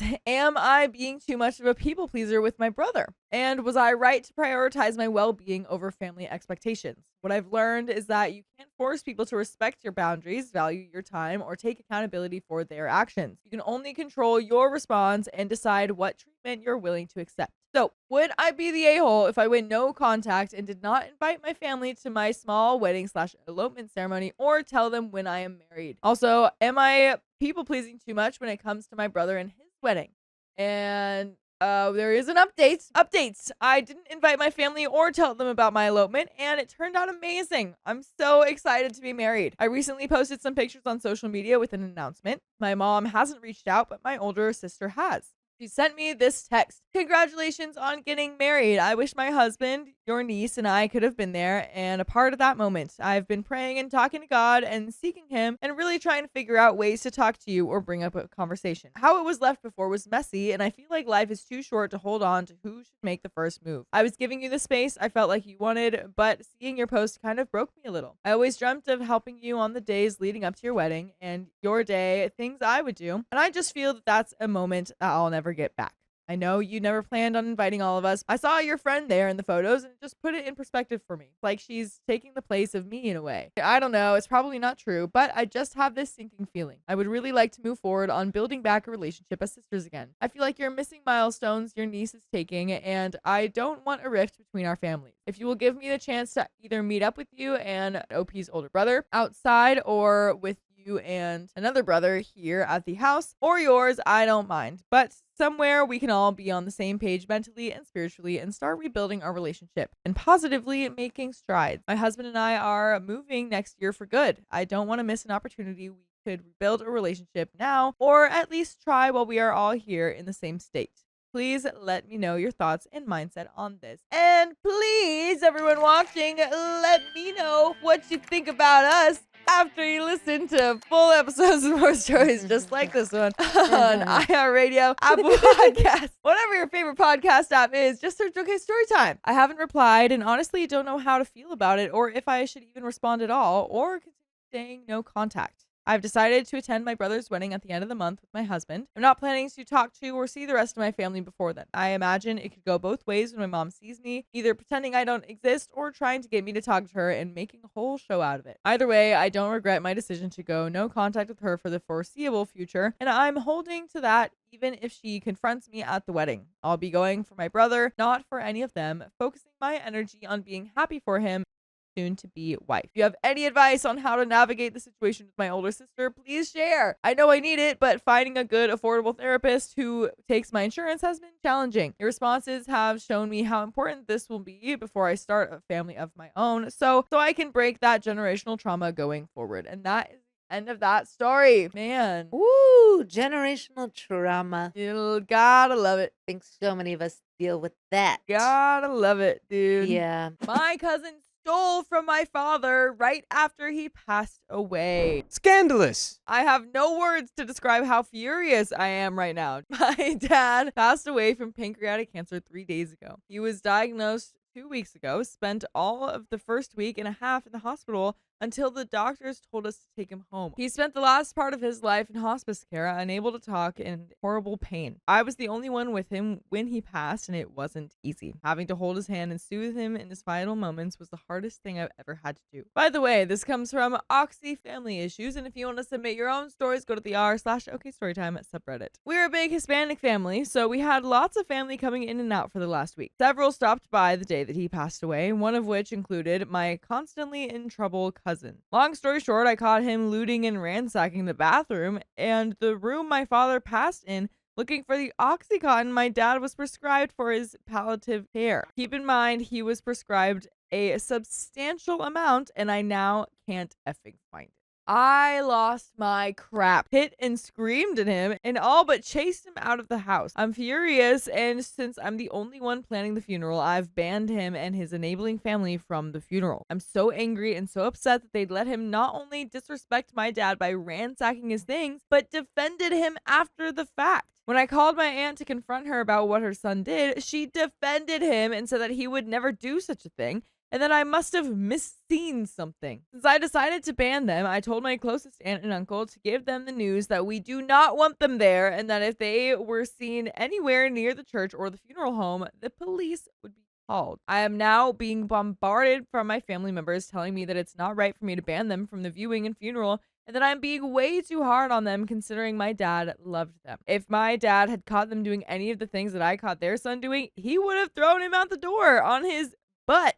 Period. I'm refusing to budge on this. However, my mom, who's been kind of out of it since the passing, is now sort of gently prodding that maybe we should relent and allow them in. My siblings and I are generally united, except my sister thinks that maybe we should allow them to attend if my cousin agrees to turn over what he stole and apologizes to our family. So am I being too hard on them? I'm just so angry I don't think I can forgive it. And there are some comments. I think your brother needs addiction treatment. The fact that they're just defending it, okay, but the fact that they're not seeing this and they're like, oh, something's wrong with him.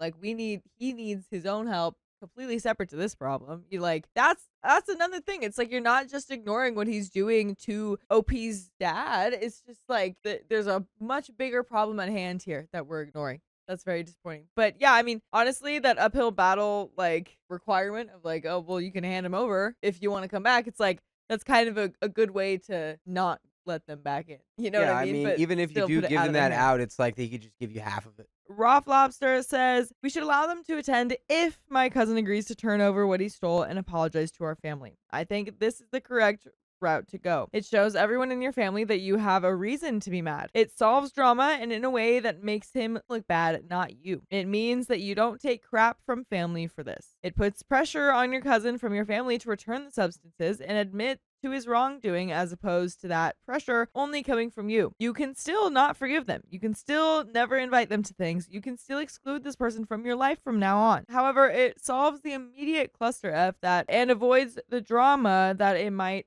perpetuate. And as a side note, assuming he admits guilt, I would absolutely ban him from your house. Lides says, I agree the stealing is horrible, provided, as one commenter noted, he took the meds, not hospice, as is often protocol. But I just don't think this is OP's call to make. It's her mom's call. She sounds like she wants to let it go and have the funeral be about her husband, not about the drama and banned family members. I'm a big believer in the funeral is for the living, not for the passed away, and as the closest person to the deceased, it's mom's decision. I agree, an apology is in order. The cousin was certainly trying to steal something at any rate, but that shouldn't be conditional on the cousin and his family attending the funeral. OP is fine not to forgive them or speak to them following the funeral, of course. But for now, I ask OP to take some breaths, let the anger subside, and think of your mom and what she wants. Signed, someone who bit her tongue about addict or thief cousin coming to grandpa's funeral because it's what grandma wanted. OP responds, the thought of him being there literally makes my jaw clench. I cannot stand the thought of him or any of them showing their faces at an event meant to be about respect and honoring my dad when they all over it by letting their disgusting excuse for a son disrespect him. I know my mom wants us to forgive him and let him come, but I'm just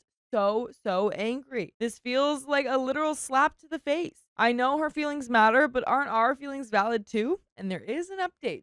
So this is 6 days later. For those that asked me if I was sure my cousin was looking through my dad's things, looking for substances, I can 100% assure you that he was. Drawers were pulled out. Cabinets were flung wide open. When I caught him in the act, he was actually rummaging through the pockets of the pants my dad was wearing when he passed. So yes, I'm very sure that he was after the substances. I talked to my mom about the possibility that hospice took the substances, and she told me that they got rid of all of the morphine and lorazepam. The oxytocin was untouched, and it was hidden in a very specific drawer, which I found upended. It's safe to say that I know he took them. Anyway, now the update. So, I was all set to stick to my pew-pews and prevent them from attending. However, I got a call from my abuelita and I agreed to bring her some dinner and talk with her. I know she's been taking my dad's passing really hard and I didn't want to do it, but I still felt like I had to hear her out. I sat down with her and had a long conversation, and some things came out that I didn't know before. My aunt, the one that I banned from the funeral, actually bailed my dad out of jail once when he was a very young man and had a problem with booze. She paid for his attorney and legal fees and everything, and I guess the experience is what helped my dad get his crap together and straighten his life out. I never knew any of this because my dad swore her and the rest of my family to secrecy. I suspect he was ashamed since he worked so hard to keep me and my siblings on the straight and narrow. Abuelita told me that she understood how I felt, but my aunt was a huge part of my father's life and that she wanted all of her children there. And that being so angry and taking my anger out on other people would do nothing to bring him back. Kind of broke down. She was right. When I wasn't angry, when I wasn't busy, and once I was left with just myself, all I felt was exhausted. And I don't know. I don't even know how to describe a feeling that goes beyond heartbroken. Someone here commented that it was like a grief that puts a passing of itself in you. The commenter was 100% right. Abuelita wanted it, and my mom wanted it. My siblings and I reluctantly agreed to lift the ban, and my aunt told my other aunt and uncle that we had changed our minds. However, we would really appreciate it if the cousin did not attend. The viewing was yesterday, and of course, they brought their crap bag son with them. He acted like a straight fool. While he had the common sense to avoid me like the plague, he had the effing nerve to act like he was so torn up, made a show of kneeling by the casket, and so on. By the way, we're making a show for you on Spotify, iHeartRadio, Apple Podcasts, or your favorite podcast app. We've got full episodes, more stories just like this one. Just our showcase story time. Yes. There is a little bit more to the story, but yeah, what do you think about that? I don't know. That might not be a show, man. That's what I'm kind of thinking too. You know, if he was- people with addictions are still like people with feelings, and he probably does Yeah. feel really mixed up about what he did, like, because it's a real shameful thing to do. Totally. I mean, I could understand if him kneeling at the door or at the casket and stuff is like a little much for what he would usually do. Maybe you can be a little annoyed, but like I agree with you. I don't think any of it's really malicious. You know, obviously he wasn't being super respectful when he was looking at all that stuff, but we know why, you know? So I think a little bit of grace can be given to this guy. It's a hard spot to be in, to have to, deal with on the other side. Mm-hmm. It's a hard spot for him to have to deal with it as well, whatever's going on at the funeral. Really hard not to move through this from a personal place. You're taking it really personally. It's a personal thing. Yeah. And you're grieving with all this. Yeah. And it feels unfair and wrong, and Yeah. it's just hard, but he needs help, Right. I know. It's so different than like the other stories where someone gets really weird about money when someone passes away. Yeah. You know, and they get really greedy with that stuff because it's like, okay, well, you are in a fine state of mind to like, deal with money, but with this, it's like, okay, like people who have problems with that kind of stuff don't have a lot of, chances of these medications just laying around. So this is like the perfect opportunity for him and he can't help it. So Clearly he Clearly. can't because of how he acted. Right. Like, that's absurd to be going through the pants. yeah. Like, it's just crazy. It's wild. But there is a little bit more to the story. So then he proceeded to get so crap-faced at the bar next door, he promptly returned to the funeral home, wandered into the room where refreshments were being served, and when my brother said something snide to him, a pushing match ensued in which an entire tray of desserts went crashing to the floor. My uncle promptly strong-armed both of them out the door and told them both not to bother coming to the funeral service the next day if they couldn't act right, which I don't blame him for. My siblings were under strict instruction not to engage him in any foolishness. The D-bag cousin didn't show up to the service, but his parents did. The service went far smoother than the viewing. I gave the eulogy and we all said goodbye to my dad. Everyone's gone now. I don't feel angry anymore. Now I just feel so sad and incredibly alone. I'll be missing my father forever. And that's how we end that story. Oh, P, I'm so sorry. And hopefully now that kind of funeral drama is over, now you can actually focus on healing and grieving in the proper way rather than like all of this other stress distracting you. Yeah. But we've got another story. My in-laws moved in without my permission and I couldn't take it anymore. Boo! Get him out of there! So I, 33 female, have been married to Tim, 34 male, for 5 years. He's incredibly family-oriented, which normally is sweet. Keyword, normally. His mom, Laura, 60s, his sister, Emma, 21, Emma's boyfriend, Chris, 21, and Laura's husband, Jack, 60s, all lived together in Laura's home until a gas leak turned their house into a carbon monoxide chamber. Yikes! Thankfully, no one was hurt, but the house needed major repairs. We were told they'd be displaced for a while. By the way, this comes from Creative Field 6394 on the Charlotte Joubray YouTube subreddit, and if you want to spin your own stories, go to the r/OKStorytime subreddit. So, here's where it gets fun. Tim unilaterally decided to invite them to live with us. Not ask me, not discuss it, just told me they were coming 24 hours before they showed up with suitcases and coolers of food like it was a summer camping trip.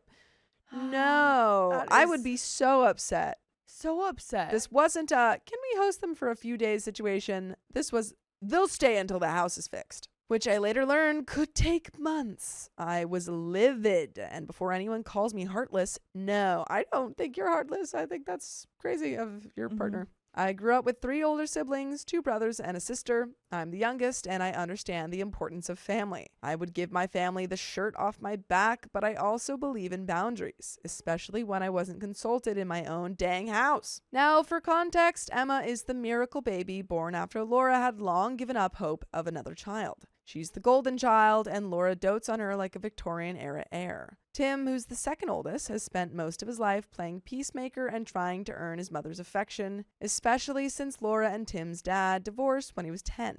His dad and stepmom? Absolute angels, respectful, kind, never overstep. Can't say the same about Laura and Jack. Emma and Chris are both full-time students with 0 job prospects. Chris spends all day in our media room playing FPS games and vaping stress away. Yikes. While Emma uses our guest room as her personal content studio, she's an aspiring lifestyle influencer with less than 500 followers and a ring light addiction. Jack just sits in our sunroom reading and pretending the rest of the world doesn't exist. And Laura? She's been reorganizing my spice rack, commenting on my wardrobe, and calling my dog hers. I finally snapped after week 2 today when Laura told me that maybe I should put more effort into my appearance since I work from home and have no excuses. I feel like that's the reason right there. yeah, what are you talking about? That's a great reason. Yeah. I run a consulting firm from my home office. She thinks I play on spreadsheets. I told Tim we needed to talk, and he actually had the nerve to say, "Babe, don't start. They're family. They needed us." Don't start? Don't. Oh, if someone said, "Babe, don't start" to me, I'd say, "Oh, so we're starting." Oh, so that's you want you to crushing start. the start line. Vroom, vroom, vroom. We're just started. That what you just fired blanks. Oh, with those words. off to the races. Oh my goodness. Ready, set, go. Also, just the fact that they're family. No, girl. Yeah, they're family, so I didn't consult you, and I Yeah. actually don't care what your feelings on this are at all. Yeah, we just have to let them do whatever because they're family. They're family. I lost it. I told him they're his family, not his responsibility, that he crossed a huge line inviting 4 adults into our home without my input, that I felt disrespected, bulldozed, and treated like an afterthought in my own marriage. I told him I've been a good wife, a good host, and a better daughter-in-law that his family deserves, but I'm not a doormat. He accused me of being cold and said I don't understand what it's like to come from a broken home. Oh, don't put on the waterworks. Play your little violins somewhere else, buddy. Also, trying to say, oh, you just don't understand. It's like, okay, well, explain it to me then, because I don't. Also, really has nothing to do, your upbringing. Yeah. Kind of has nothing to do with the problem here. Right. Because they've stayed for 2 weeks and Opie's saying, hey, you never consulted me. And it's like, if it was such a broken home, why are we bringing the broken home to our home? What's that about? I reminded him that he married someone from a healthy home where people ask before they impose and boundaries are respected. It's like, yeah, okay, maybe you grew up in kind of a bad family or a bad home, but we're trying to create a good one, right? Yeah, Just because Laura emotionally manipulated him for decades doesn't mean I'm going to let her run my house like it's her second chance at suburban royalty. Now he's sulking. Laura's been making martyr comments about not being wanted. Emma passive-aggressively posted a TikTok about people who don't support your dreams. And I'm the villain in my own home. I love my husband, but I feel like I'm being punished for having a backbone. Before we get into the comments, do you have any thoughts? I hope that you see this when it comes out. And I hope that you tag that girl that has a ring light addiction. It's like, well, it's not that I don't support your dreams. It's that all this crazy stuff is happening that you weren't supposed to be here in the first place, okay? And then you'll just start fighting on social media and we'll be a part of that. Exactly. Yeah, honestly, you could help if you really wanted to. You could help Emma with her career by giving her more drama to talk about. There you go. She'd probably be more popular if she was like, yeah, and my my right. Get ready whatever with me while I talk about my sister-in-law. Yeah. She's trying to kick me out of my house. Exactly. It's like, okay. Yeah. Just send her our way. We'll help her. We'll help her for sure. We'll help her. Comments. Comment 1 says, get them an Airbnb. They can stay there. I wouldn't stand for this in my house. Comment 2 says, change the Wi-Fi password and don't give it to any of them. Husband included if you don't trust him not to pass it along. If Emma wants to create content, she'll have to go somewhere else. Chris will not be able to sit around all day playing video games. They can both get jobs, learn to read, or move out. Obviously, you need the internet in order to work from home, but no one else needs it. They want it, but do not eat it. And if you are doing the food shopping, stop buying any goodies or snacks they like. Start making life in your home less comfortable for them all so they will want to move out sooner. People live for generations without TV and internet. They'll survive. And mother-in-law and father-in-law will probably try to increase the pace of their home repairs. We had a similar situation where a family member moved in after a job loss just until he got back on his feet. 6 months later, he wasn't even trying to find a job, just sat around the house all day, eating and watching TV and playing video games. I changed the password, took all the TV remotes, and disappeared them. Actually, they were in the trunk of my car, which was parked at my office all day, and I took all the goodies and also put them in the trunk of my car. He whined and complained that we were treating him like a child. Yup, time to grow up. But I believe he had a job within the week and moved out pretty quickly after that. There you go, taking care of business. That would only work if Opie's husband were on her side, which he's not. Oh, is this just an idea? It hadn't happened yet? This is the comment. Oh. Yeah. This is the comment. Oh. Yeah. Yeah, and I don't know if he would be. I don't think he would. It'd be pretty hard to do all of this if he wasn't on your side. Yeah. And once he was gone, I gave husband and kids back the Wi-Fi password. We all read a lot until he moved out because no TV. Reply, change the password for both the Wi-Fi and the router. That way they can't use the default password to change it back. And folks, there's an update, and we're going to get into it. Let's do it. Thank you to everyone who commented, especially those who pointed out how suspicious this gas leak situation was. Y'all gave me the clarity and pettiness I needed, so I did a little digging.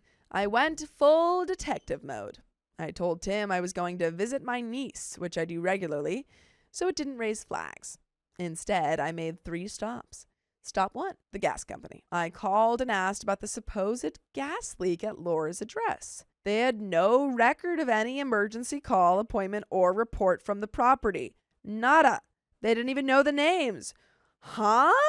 Wait, when someone said that in the comment that, like, check the gas, I was like, oh, no, like, why would they lie about a gas leak? The problem here is that they're, staying for so long. Yeah. Now the gas leak might be fake? That's crazy. So what are they doing here? Why are they here? Oh, my gosh. Stop 2, the landlord. I called Laura's landlord, their house is a rental, to ask if they'd been notified about any gas-related issues. He was confused, told me point blank that no one had contacted him about a gas leak, and if there had been one, it would have been reported and handled ASAP. He'd just done a routine inspection a week before they fled to our house and found nothing. Stop 3, their actual house.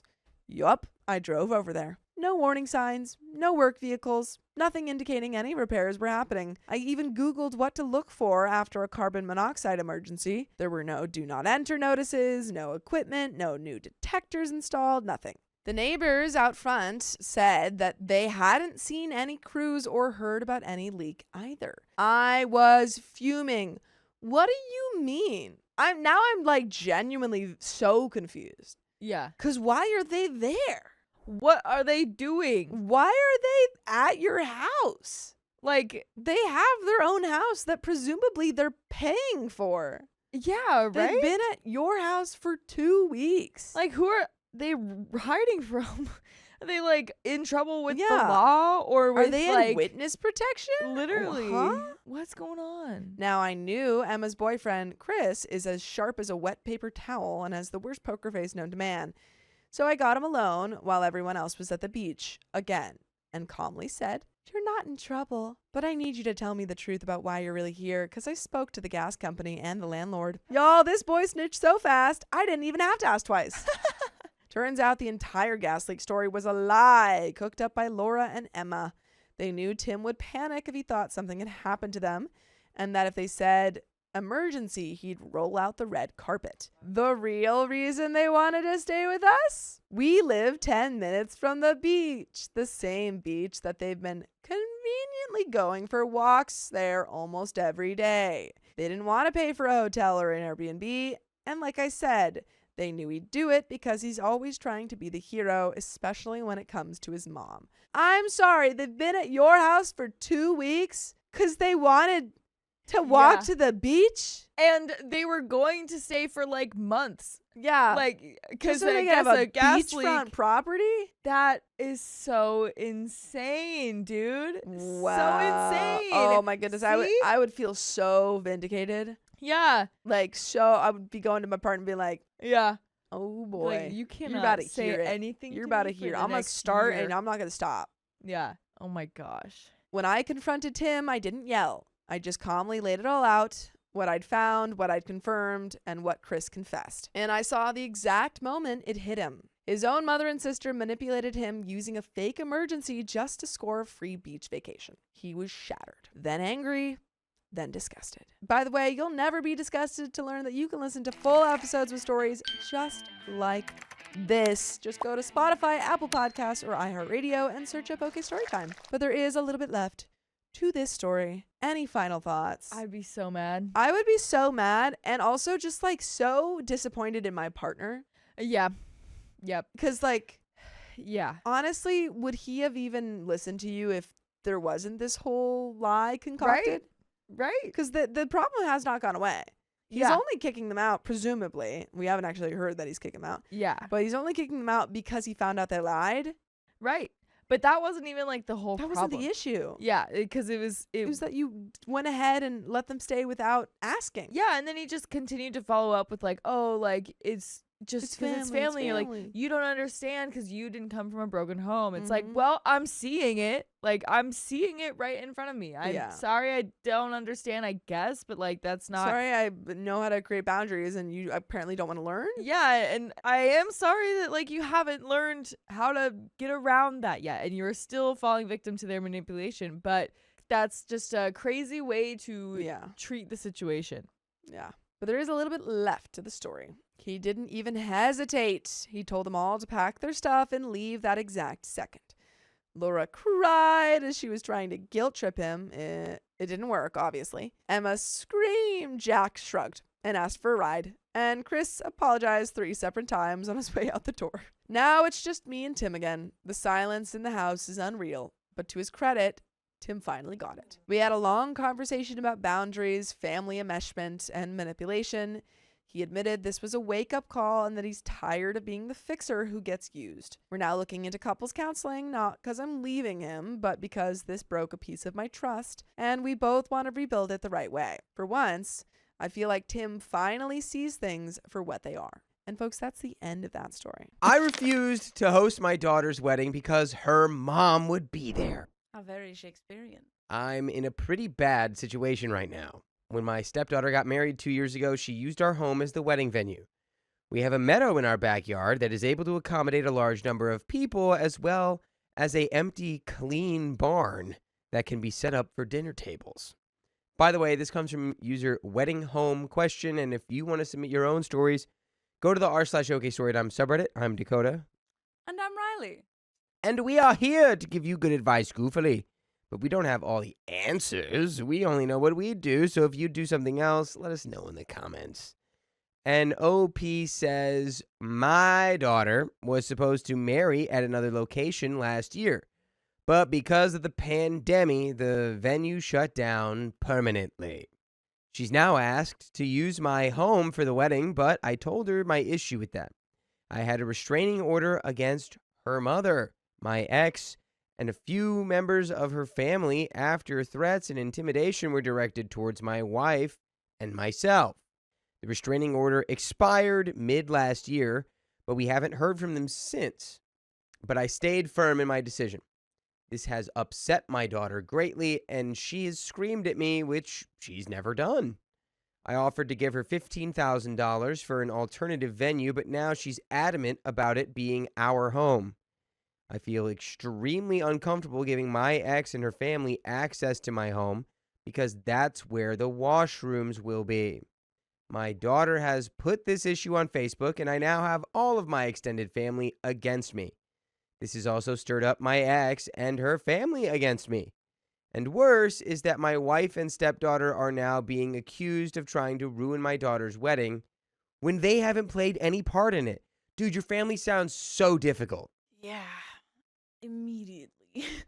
Your daughter can't understand that you have a restraining order on your ex-wife and her Yeah. family, or had one. That's not like a fun thing you get. Yeah.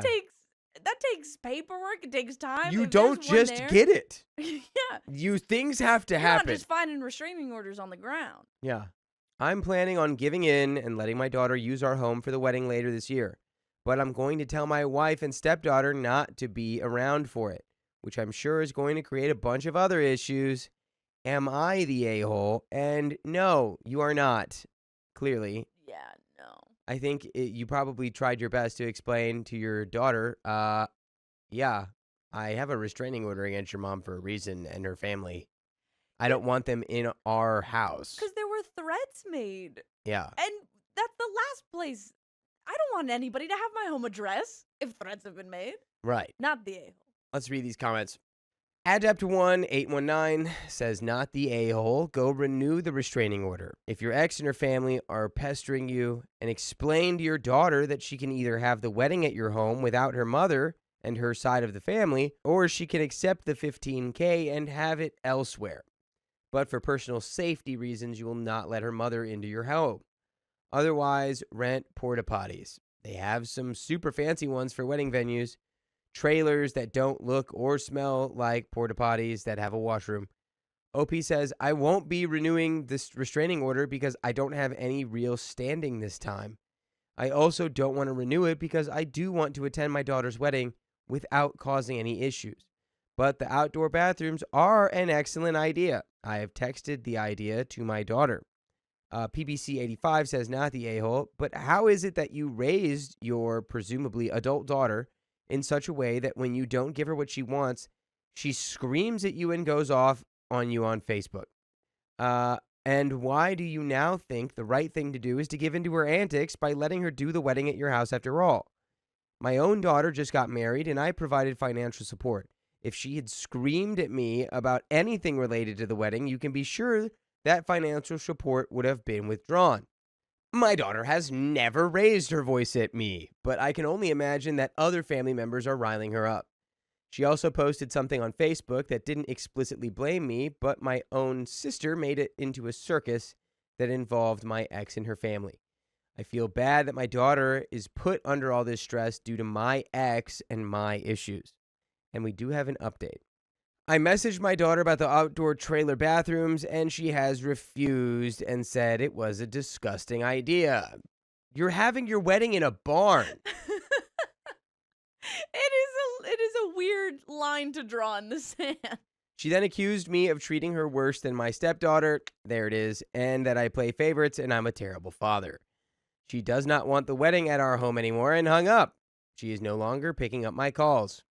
I got an angry call from my mother, who says she is hosting her wedding instead, and that I will not be welcomed at the wedding. My father will be walking my daughter down the aisle instead of me. Thanks, everyone, for the advice. I appreciate it, but I feel like I've made the biggest mistake of my life. I'm completely heartbroken. And there is another update. Hopefully it involves him going to the wedding, because your daughter's being a butthead right now. This is so sad. Yikes.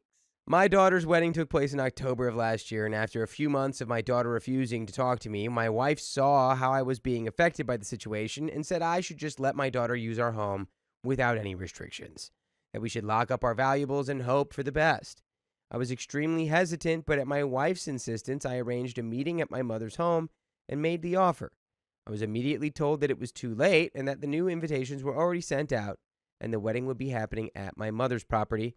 But my daughter asked for the $15,000 I originally offered for an alternative venue to be used to renovate my mother's home a little for the wedding. I just accepted that this was the best it was going to get and gave her the money.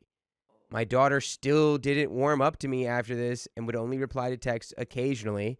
Then a month before the wedding, I was told to come to the wedding without my wife. My daughter said that similar to how my wife and I felt, her mother and some members of her maternal family felt uncomfortable being around us due to the expired restraining order. She said she was willing to fight them to have her father at the wedding, but my wife, stepdaughter, and her husband were not invited. I was incredibly disappointed. I wanted to confront my daughter and potentially not go to the wedding at all if my wife wasn't invited, but my wife said that there's too much bad blood and I should just attend the wedding quietly for the sake of my daughter. I ended up attending the wedding alone and left once dinner was done. While I got to see my daughter get married, my heart feels heavy that it was such a conflict-filled situation. Even having me walking her down the aisle became such a touchy subject that she just ended up having her half-brother walk her down the aisle instead. When I went to congratulate my daughter before I left, she angrily told me that she should have just eloped because of me and my ex, and that it's disgusting that her own parents ruined every aspect of her wedding, that she can't wait to build a life separate from everyone. I apologized and cried on my way home. Dude, just know that you've done absolutely your best and the right thing, and your daughter's probably got a lot of stuff wrapped up in, the divorce, the split, the restraining order. I don't know, there's a lot of stuff that we're not getting info on here. a lot of moving parts. Yeah. And they're not moving in a direction that I like. But you did good. You did what you should have done. You did what you could have done. A part of me is happy that my daughter is still somewhat talking to me, but I do regret putting her under so much stress. It's not her fault. Her parents can't get along. I'm just hopeful that we can slowly start repairing our relationship. And there's a third update. It's from the daughter's perspective. Oh. Good job, Dad. Found your Reddit post. I hope all the validation was worth it because you are never going to see me or my baby again. But who cares? A bunch of internet strangers think you are the hero, and I'm an evil, money-hungry witch. That's not how I took that at all. I thought he was just a guy trying his best. And, you know, you are just a hurt person with your own trauma. But this doesn't sound like it's going to be a good ending. No. I hope you're real happy. Not only was my wedding miserable, since you and Mom divorced, my whole life has been. You want to talk about how horrible she is? Yeah, you're right. She is. But so are you. You always put me in a position where I felt that even saying the slightest positive thing about her would get me in trouble. My birthdays were horrible because you both could not grow up and behave. I hate my birthdays now because I can only remember you screaming at each other. You never cared about me. You cared about hurting her more. I tried to be so understanding. I always told myself that my mom was worse, but no, you are horrible too. You made me feel a second-class citizen at home. You showed my stepsister so much more love and care than you did me. You know how much it hurt seeing you accommodate every wish at her wedding. Do you know how much it hurt when you basically laughed in my face when I asked for the same? You are not the polite martyr that you made everyone believe you are. I'm done with you. This shouldn't be happening in a public Reddit forum at this point. It really, This needs to be a talk. This needs to be an email. Like, I'm imagining sipping my little tea, be on Reddit, like, Tuesday afternoon. I'm like, oh, I shouldn't be seeing this. No one should be seeing this. But you can listen to full episodes with stories like this one on Spotify, iHeartRadio, Apple Podcasts, and wherever you listen to podcasts. Just search OK Storytime, and you've got the whole kit and the caboodle. Wow. It's clearly a hurt child. I really, it's hard to get a fake restraining order. I think once threats of violence are levied at me and my family or my new, I'm going to take whatever steps I need to take to protect myself and them. I would say it's unfortunate that your parents couldn't co-parent, but it sounds like it maybe didn't start with your dad. But hey, you can feel however you feel. We don't have all the answers. We're only seeing a tiny crack of context on a Reddit post. Okay, let's finish this story. I was done with you when you kept making remarks at my wedding. I was done with you when you basically screamed at me for not inviting your wife and her daughter. They don't feel like family, and neither do you now. Oh yeah, I'm expecting. That was a surprise. I was thinking of calling you, but after seeing your post, I don't want to. My therapist says that you and my mother are the cause for my childhood trauma. That's pretty much everyone's parents, right? Anyways, this year I will cut out toxic people. If you care so much about the money, I'll mail the check to you. I'm done with you, with your wife and your daughter that you love so much. Don't worry, I'm also done with your ex.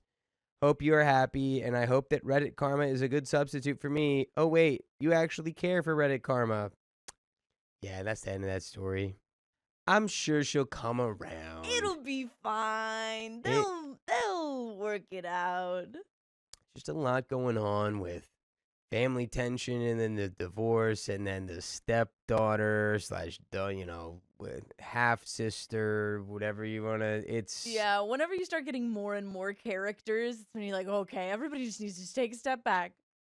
Realign. Well, it just sounds like it's like, yeah, I don't want, I didn't want your mom coming into the house because I'm afraid she's going to put arsenic in the tea. Yes. Like what, but yeah, let that be a lesson in co-parenting. No arsenic in the tea. No arsenic in the tea. And if you guys could have co-parented, which it's impossible to say whose fault it really is, doesn't feel like it's maybe anyone's fault in particular, maybe everyone's fault. But yeah, with co-parenting, this would have never happened.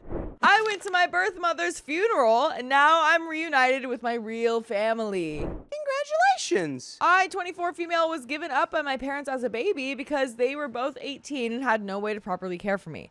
I didn't have a very good life until I got into college off of a sports scholarship, and it was then that I decided to investigate my past. I found out that my parents were still together, that they had 2 other kids a lot younger than me, and had overall become very successful in life.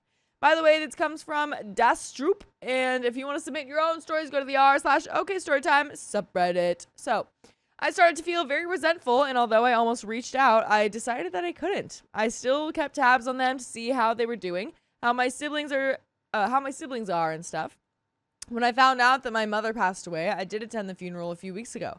It was a big funeral, a lot of people attended, but it wasn't packed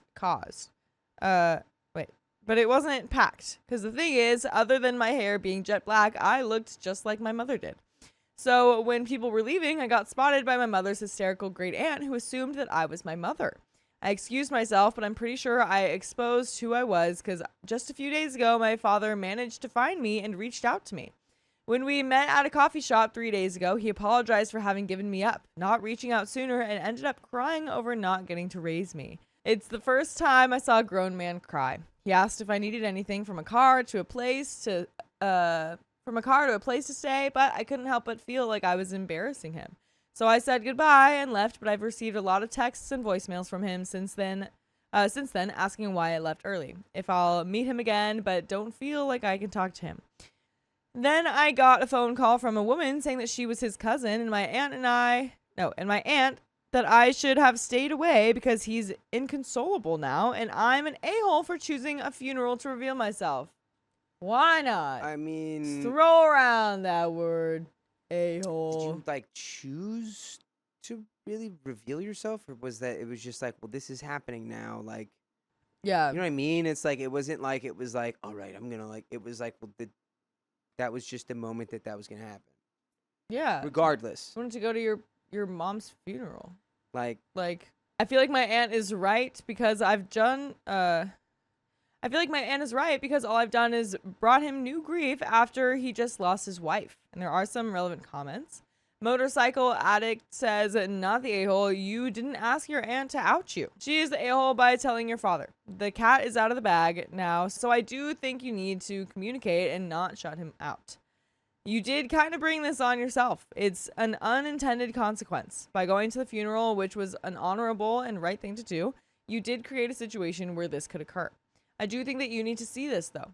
I'd suggest you try and ignore everyone else and just talk to him and tell him that you didn't mean to reveal yourself at the funeral. You just came to quietly pay your respects, and now things have escalated. And there is an update. That kind of happened. I still wouldn't call her an a-hole for that. But, yeah, it's unintended consequences. It's not her fault that he's inconsolable.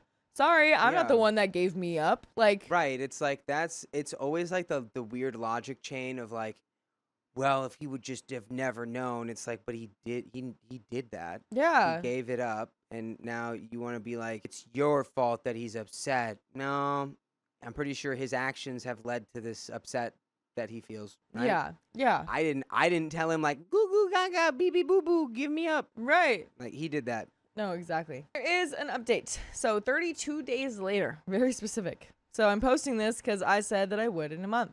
Things happened and it's gotten better. First thing was my aunt, dad's cousin, phoned me like the day after and apologized to me. She told me that she practically raised my dad, and seeing him like he was made her act without thinking. She told me my dad wanted to see me again and would appreciate it if I would meet her too. I told her how hurtful what she said was and I needed time before seeing her, but did agree to meet him. Fast forward a week, I go to meet my dad. I kept rereading everyone's advice and using it to prepare what to say. He was more composed. I told him it hurt me so much to be abandoned, and it hurt seeing how successful he was, and it made me feel not wanted, and meeting him made me want to be forgotten. Wow. He told me he never forgot about me and showed me a small baby photo of me that he keeps in his wallet and told me that he still sees me as his baby even though I'm grown. He told me he and my mom used to cry for me every day after giving me up, but they still prayed for me every day, even until the end. He once again told me whatever I wanted, he could give me if I'd let him. I told him I wanted no money or anything from him, and I didn't intend to reveal myself. He told me it was okay if I wanted nothing to do with him, but asked that I be a part of my mom's great aunt's life, as she hadn't stopped asking about me since exposing me, and gave me her address. He insisted that I was always wanted, but he always thought that I had been adopted and didn't want to ruin my life. And that's something a lot of you said, so I was prepared for it. He asked me to forgive him for not being there for me and said that he'd do whatever to be my dad. I guess I realized that I could push him away or finally have what I wanted. I told him my teenage fantasy that he'd come save me from the orphanage, and we both started crying. He told me that we can save each other, and I hugged him and forgave him. Since then, I started seeing him more, visiting my great-great-aunt every other day. She started calling me by baby nicknames that she had for my mom. My dad also started coming to the gym that me and my fiance and my best friend started after grad school. He has been trying to do all the dad stuff that I missed out on that we can still do, like teaching me how to drive, business advice, and stuff. I also finally don't feel so upset over my siblings getting a better life than me. He also got us both into counseling, and I've finally been able to talk about all my years in the system before I aged out. He is hosting a New Year's party and asked me to come so I can meet all my relatives, cousins, and siblings, and yes, I am going.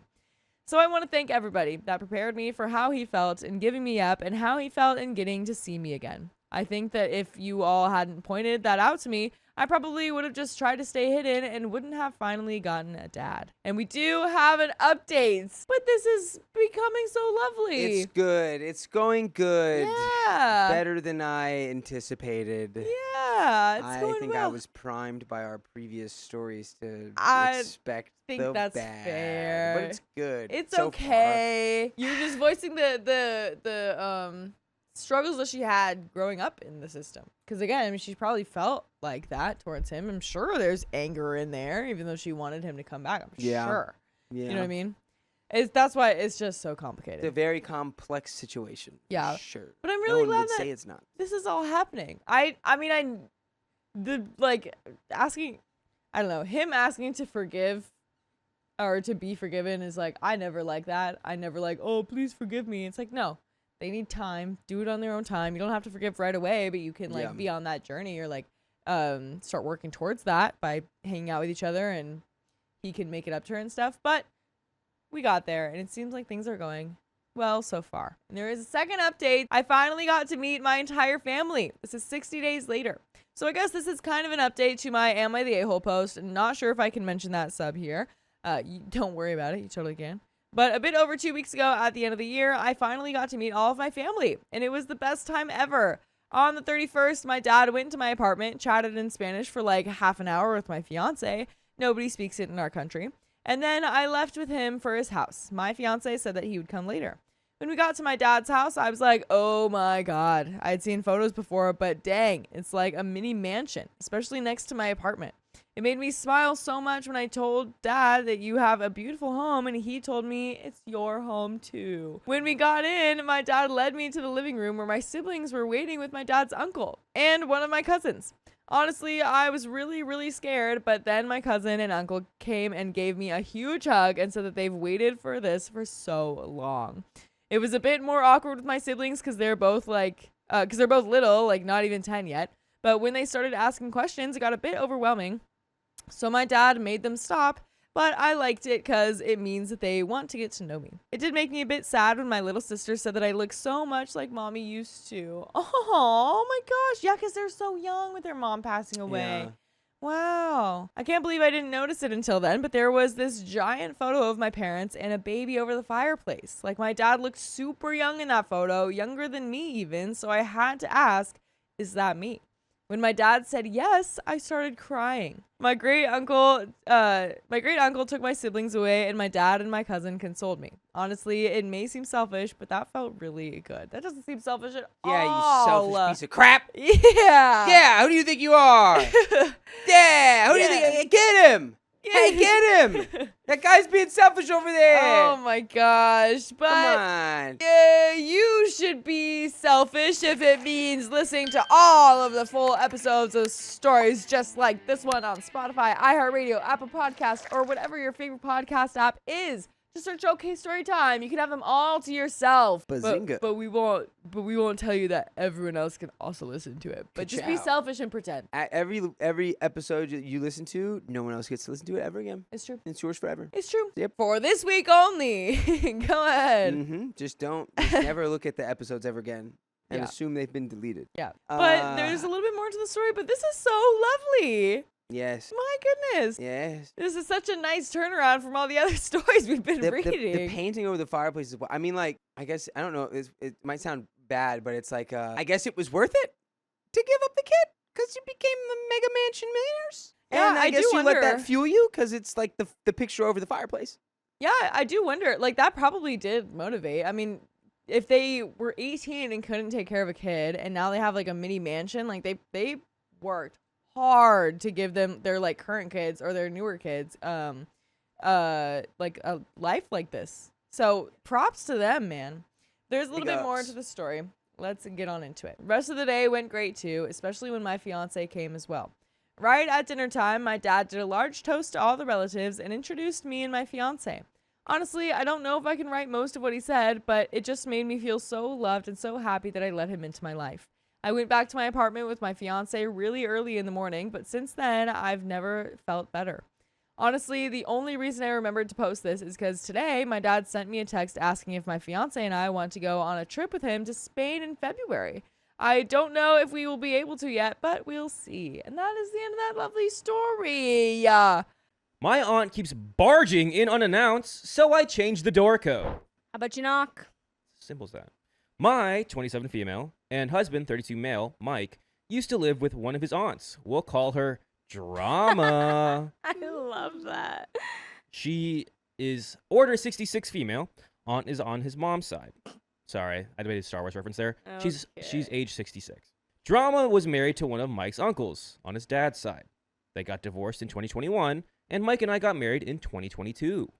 Shortly after we got married, Drama asked us if we wanted to move into her house. She has a 5-bedroom, 3-bathroom house. Since she's there all by herself and she has to pay for everything. So essentially, we would be helping her.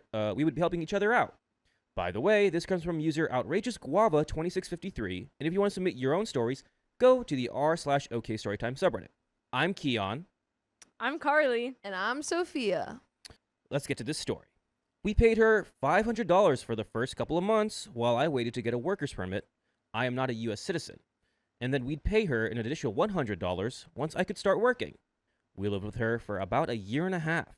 Mike's uncle passed, his mom and Drama's brother.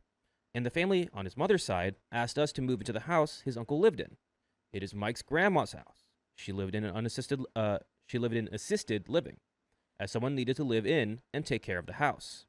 The agreement was that we would pay all utilities and have no pets. Great. Sure. Whatever. Sucks that we can't have pets, but it's a whole house to ourselves. More privacy, and we don't have to pay any rent.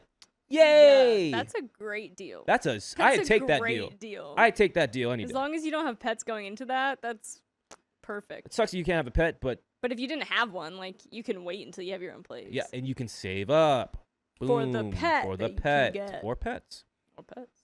We were planning on traveling to my home country for a second wedding for my side of the family in November/December of 2024. And a week before we left, we found 2 4-week-old kittens in our backyard. Uh-oh. I know you want to keep them, but you agreed. You agreed to no pets. We tried to take them to the Humane Society or a similar place in our town, but they told us they were not taking any cats at the moment. We did not want to just leave them outside. It's winter and cold as balls in Minnesota. We found someone who could take care of them for the month that we were abroad and promised these friends that we would take them back. Well, the reason we could not have pets was that the family planned on redoing the floors of the house, but then decided against it. So we tried our luck and asked my in-laws if they would mind talking to the family and asked if we could keep the kittens/have pets when we got back from overseas. Halfway through the trip, we got the okay from my in-laws to keep the cats. Okay. Yay! Yay. It's not going to cause a problem, right? No one's going to Right. be upset about that. Side note, I forgot to mention that when we moved out of Drama's house, I accidentally had all of our mail sent to the family's house, ours and Drama's included. I told her about my boo-boo. She said it was fine since she'd been in a different state for the next 4 months away. Went and adopted a puppy. She's great, very busy, but the sweetest girl. Anyway, we've been trying to get the mail thing sorted out because Mike and I started getting irritated with Drama just stopping by whenever she wanted to get her mail and very rarely letting us know that she's there or coming. She rings the doorbell and then waltzes right in. She's walked in on Mike in just his underwear like 3 to 4 times now. Before we got the dog, she'd made comments here and there about how messy the house is and smelling like cat and all these other things. First of all, she has a cat too. She very rarely cleans her cat's litter box and usually leaves her outside to not have to clean it. Secondly, sorry our home looks lived in and that we both have full-time jobs. I typically do all the cleaning over the weekend, and Mike tries to clean the kitchen when he cooks for us or has a day off. And he also cleans the litter boxes at least once a week. And lastly, we used to live with her, and the girl was a slob herself. About 2 weeks ago on a Tuesday, she came in unannounced as usual to get her mail and sees the puppy. Drama. Oh, what happened to no pets? We have the cats, and Grandma said it was fine. Oh, I have to go. I have people in the car waiting for me. OP. Bye, it was nice to see you. We carried on with our day, thinking nothing of it. The next day, Mike's grandma calls him and tells him Drama called her all huffy and puffy, saying that the house smells like dog. She needs to do something about it. Mike was like, okay, what do you want us to do about it? Grandma laughed and said, no, it's just Drama's usual antics, and just wanted to let us know that it's okay and to just ignore her. When Mike told me this, I was very confused as I had literally just spring cleaned the whole house the Sunday before Drama was there, and I was a little embarrassed that it stank and smelled like dog.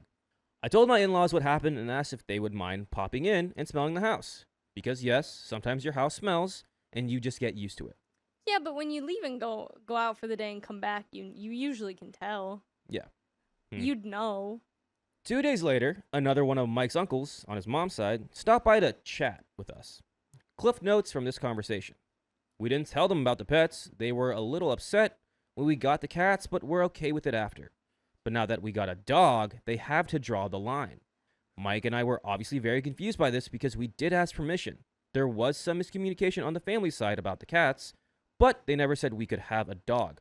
Blah, blah, blah, Yeah. blah, blah. You get the gist. I was waiting for that. Just because they said yes to 2 cats does not mean yes to all pets and you can get a dog. And I was waiting for that issue to come up, and I'm Yes. on the family side. I for am that. on the family side too of that. I am also on their side. Yeah. It's just it. That's not the same thing. It's the you give them an inch, they take a mile, Yeah. and OP, you did take a mile. Now, I do think that it's Grandma's house, though, Yeah. that they're living in, and Grandma's fine with it. Yes. It's just the other family that's not. So that's a weird line of things. It's who ultimately owns the house, which is a grandma. Which is Grandma. If she's cool with it, I guess. But again, I think it was originally because they wanted to remodel the floors. Right. But it never went through. Right. But again, it's one of those things where like, okay. You still should have told everybody that said no pets. Yeah. Anyway, we had 2 options. Get rid of the pets or pay a monthly pet fee of $200. We took the latter deal.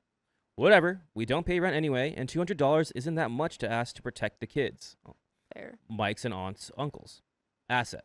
I profusely apologize as we never meant to take the living situation for granted, and we never meant for there to be fighting amongst themselves. We know that we are very fortunate to have this arrangement so that we can save money to eventually buy our own house. Another side note, about a month before we got the puppy, Drama said she went to sort out the mail thing, and we should not be getting any more of her mail. We did, but it was very few and far in between, and mostly junk. After this whole shebang, we asked my in-laws if it would be okay for us to change the front door code, as we do not appreciate the tattling from Drama, and she invades our privacy more times than not. They agreed, and came over to help us change the code. By the way, our door is always open for you guys by going to full episodes with stories like this one.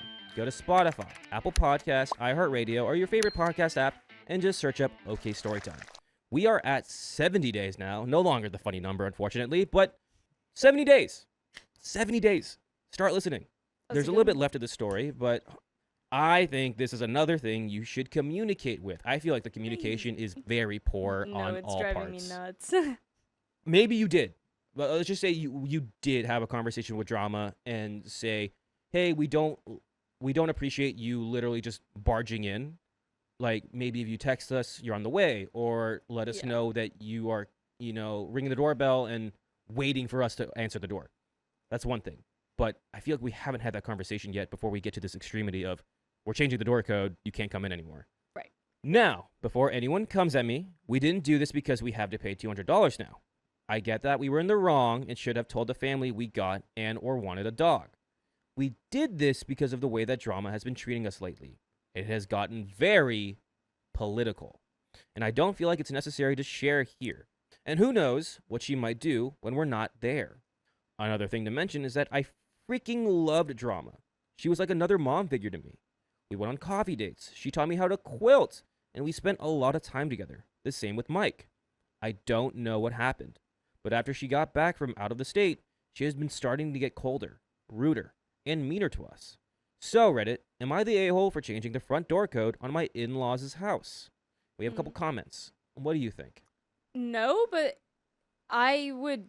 you have to have a conversation with Drama to ask maybe why she's getting colder and ruder and Yeah, meaner. I Because feel like that we makes didn't- me wonder if yeah. something happened while you guys live together that you guys are not picking up on.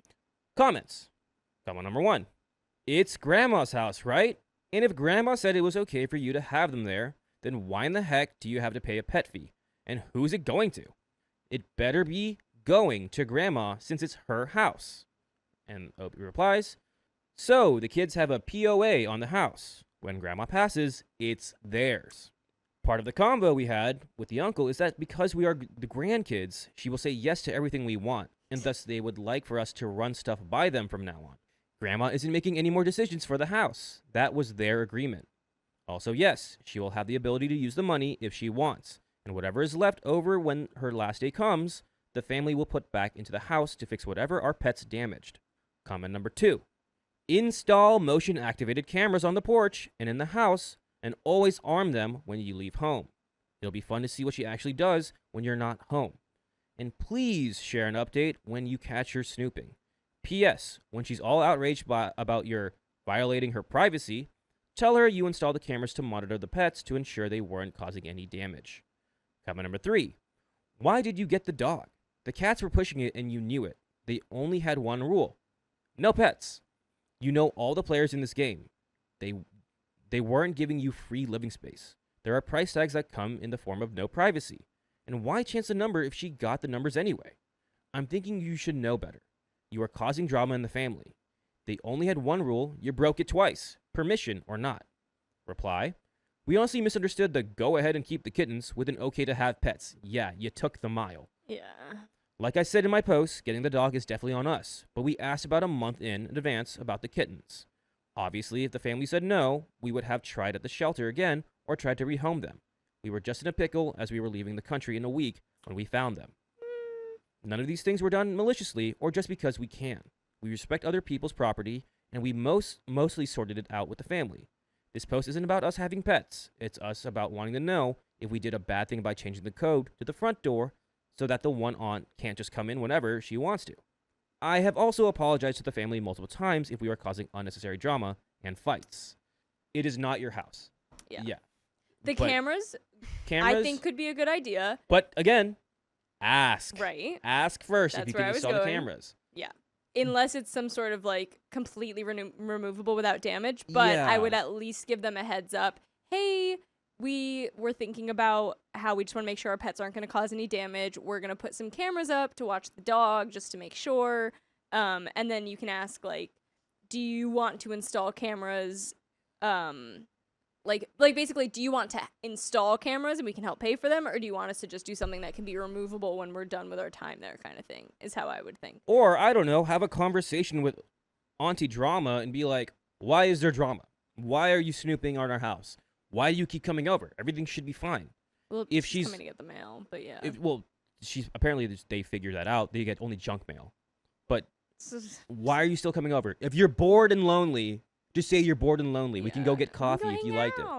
But if again, I think we're missing something here, though. I That's think what I was some gonna say. information has been left out, and I really want to know because I think you left it out on purpose. I feel like something was left out for drama. She did something really serious. Like You think drama did something serious, or you think they did something when they lived with drama? either or. Yeah. Something serious really happened Between you and between drama. them. Yeah. But there is a reason why she keeps coming back.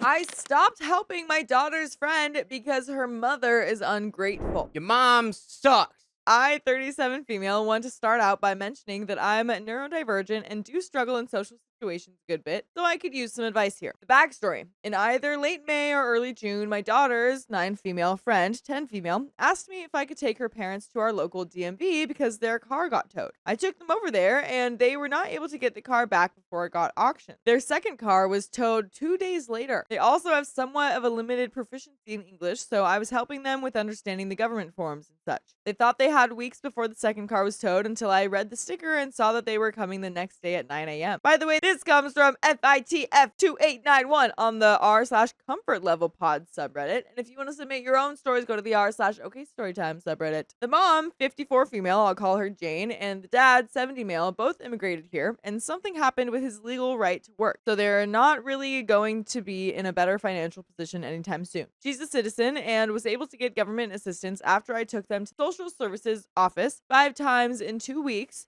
So I'm not helping with the cost of food, just the transportation. They have family around the world, but none here to lean on in hard times, and I know I would have been absolutely screwed without the support I've had from my own family. I can't imagine how hard it must be to start over alone in an entirely new country. We're in an immediate suburb of a major metropolitan city and have free public transportation where we live, but I absolutely understand how big of a burden it can be to take groceries for a family of 6 on the bus. Same thing with going to the laundromat. When we get to random errands without heavy lifting, I don't know. I get that it's much faster, but it's still my time, you know? Every grocery store trip is at least 90 minutes at LIDL, or even longer if we go to Costco or Sam's. The social services trips are often hours long where I drop them off and pick them up later because I'm not waiting that long. There have been times when we were out as a family and I got a call where they asked me if I could pick them up from the store and straight up asked me if I could leave where I was to do it, even when I explained I was 3 hours away. I did hold that boundary, by the way. It was absolutely an unreasonable request.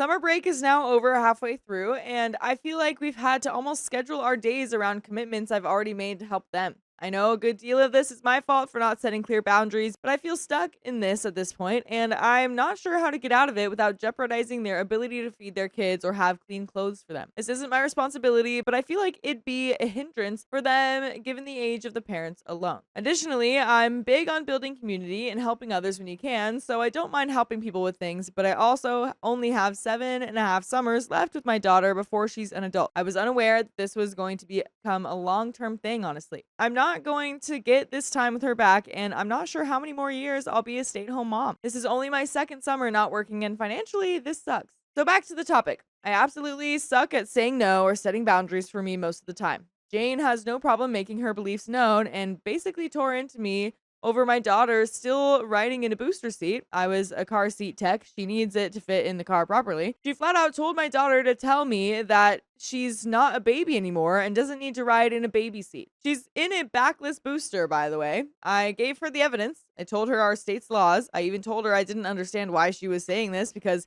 using one is my choice as a parent, just like it's hers to not use. She just kept going, and I'm still frustrated by it 2 weeks later. She mentioned it during our last store trip, and I flat out said, I'm not doing this again. She rides in a booster for now. Stop commenting on it. I'm supposed to be taking them in the next few minutes, so we'll see if that lasts. At this point, I'm really just done and not trying to spend the last of this summer driving someone around that frustrates me and criticizes my parenting to my daughter. So would I be the a-hole to stop giving her rides at this point? And how exactly should I do this? Actually, to add on the one last thing, the last 3 years of my life have been actual heck why I'm no longer working. Before I stopped working, I was an incredibly angry, reactive, burnt out shell of a person, and while the situations that led me to that point are no longer occurring, I'm legitimately terrified of winding up back in that mindset. I try incredibly hard to not get angry at all, to empathize with others, and try to understand what can be driving behaviors that are undesirable.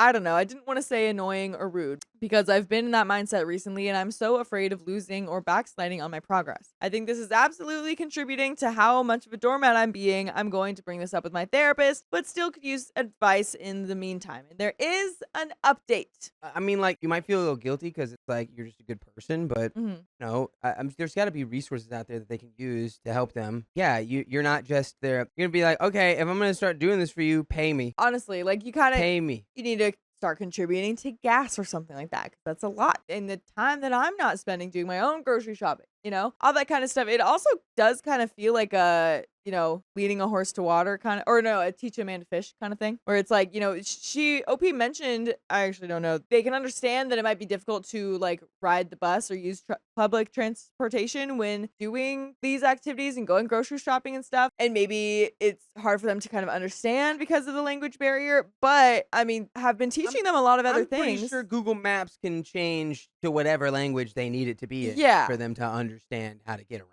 I picked up Jane and her daughter. We had to go get her prescription from CVS before going to get groceries. That's not a huge deal. They're across the street from the grocery store. She straight up said, "Are you sure you don't want to come inside and wait with us? It's going to be like 30 minutes because of the line. Someone please take me out of my misery." I'm in my luteal phase and absolutely cannot with her right now. It's like 96 degrees outside, so I have to sit here with the car running unless I want to stand around in CVS for an indefinite amount of time.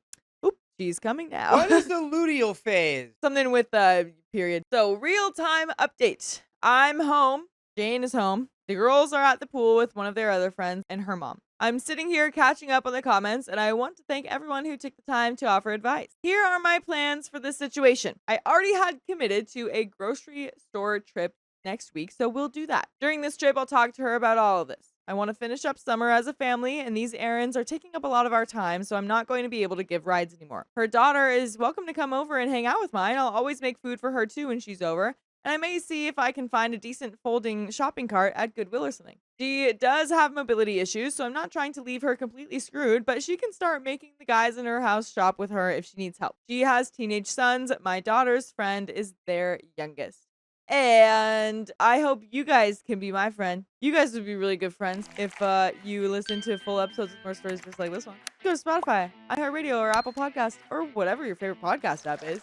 It's okay story time. Yeah, you would. But there is a little bit more to the story. Do you have any final thoughts before we move on? No, I think you're going about this the right way. It's like, you're not just being like, it's over. You're like, well, I committed to this, do this, like moving forward, change. And hopefully she gets it. And at the end of the day, you're just not responsible for their well-being, can't take care of yourself. And the answer is not just like, I'll have this other person take care of everything. Yeah, exactly. Like it started out as like a favor, but then it started becoming like they're fully expecting you and relying on you for that. But there is a little bit more to the story. I really appreciate everyone who just flat out spelled it out for me. Sometimes I get too in my head about things and can't see it for what it is. For those of you who mentioned therapy, I'm in therapy. We've had to cut back while I didn't have insurance, but it's active again, and my next appointment is coming up soon. I'm going to mention the situation and its resolution during that appointment. We'll do a bit of a deeper dive into what some of the comments were saying regarding why I'm having a hard time telling her no, and how to change that for the future.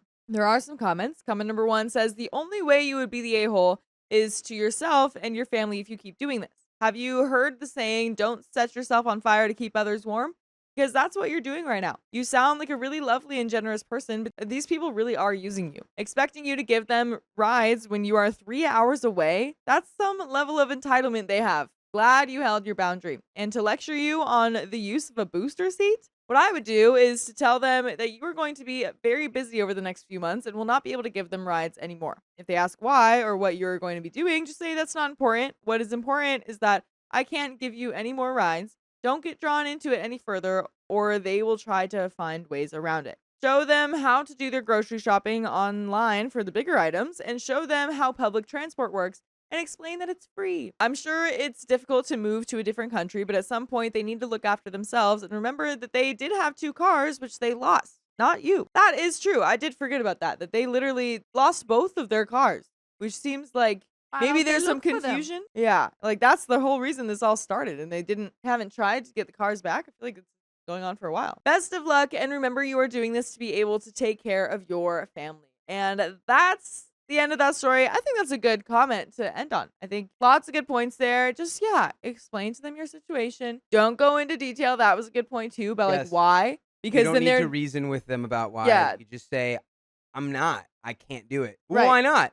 Because I can't. Because, clearly, you've tried that before. You're like, oh, I can't do that because I'm 3 hours away from you. And they're like, well, we'll wait. That's fine. Come over.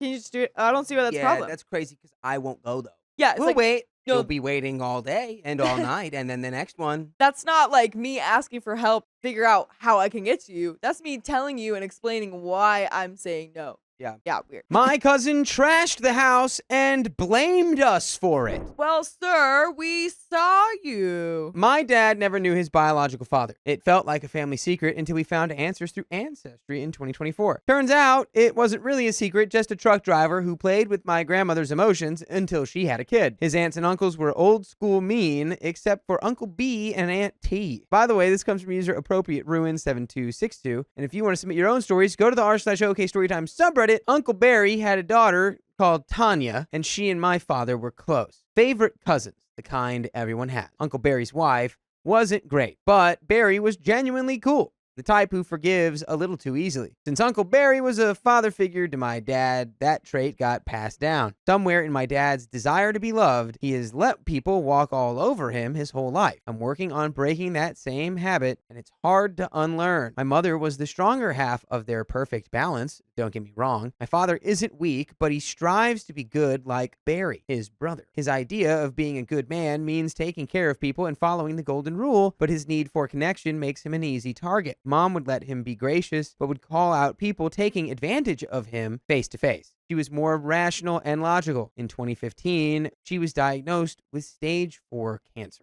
She lived longer than anyone expected, and it was only really bad in the last year. Isn't it always?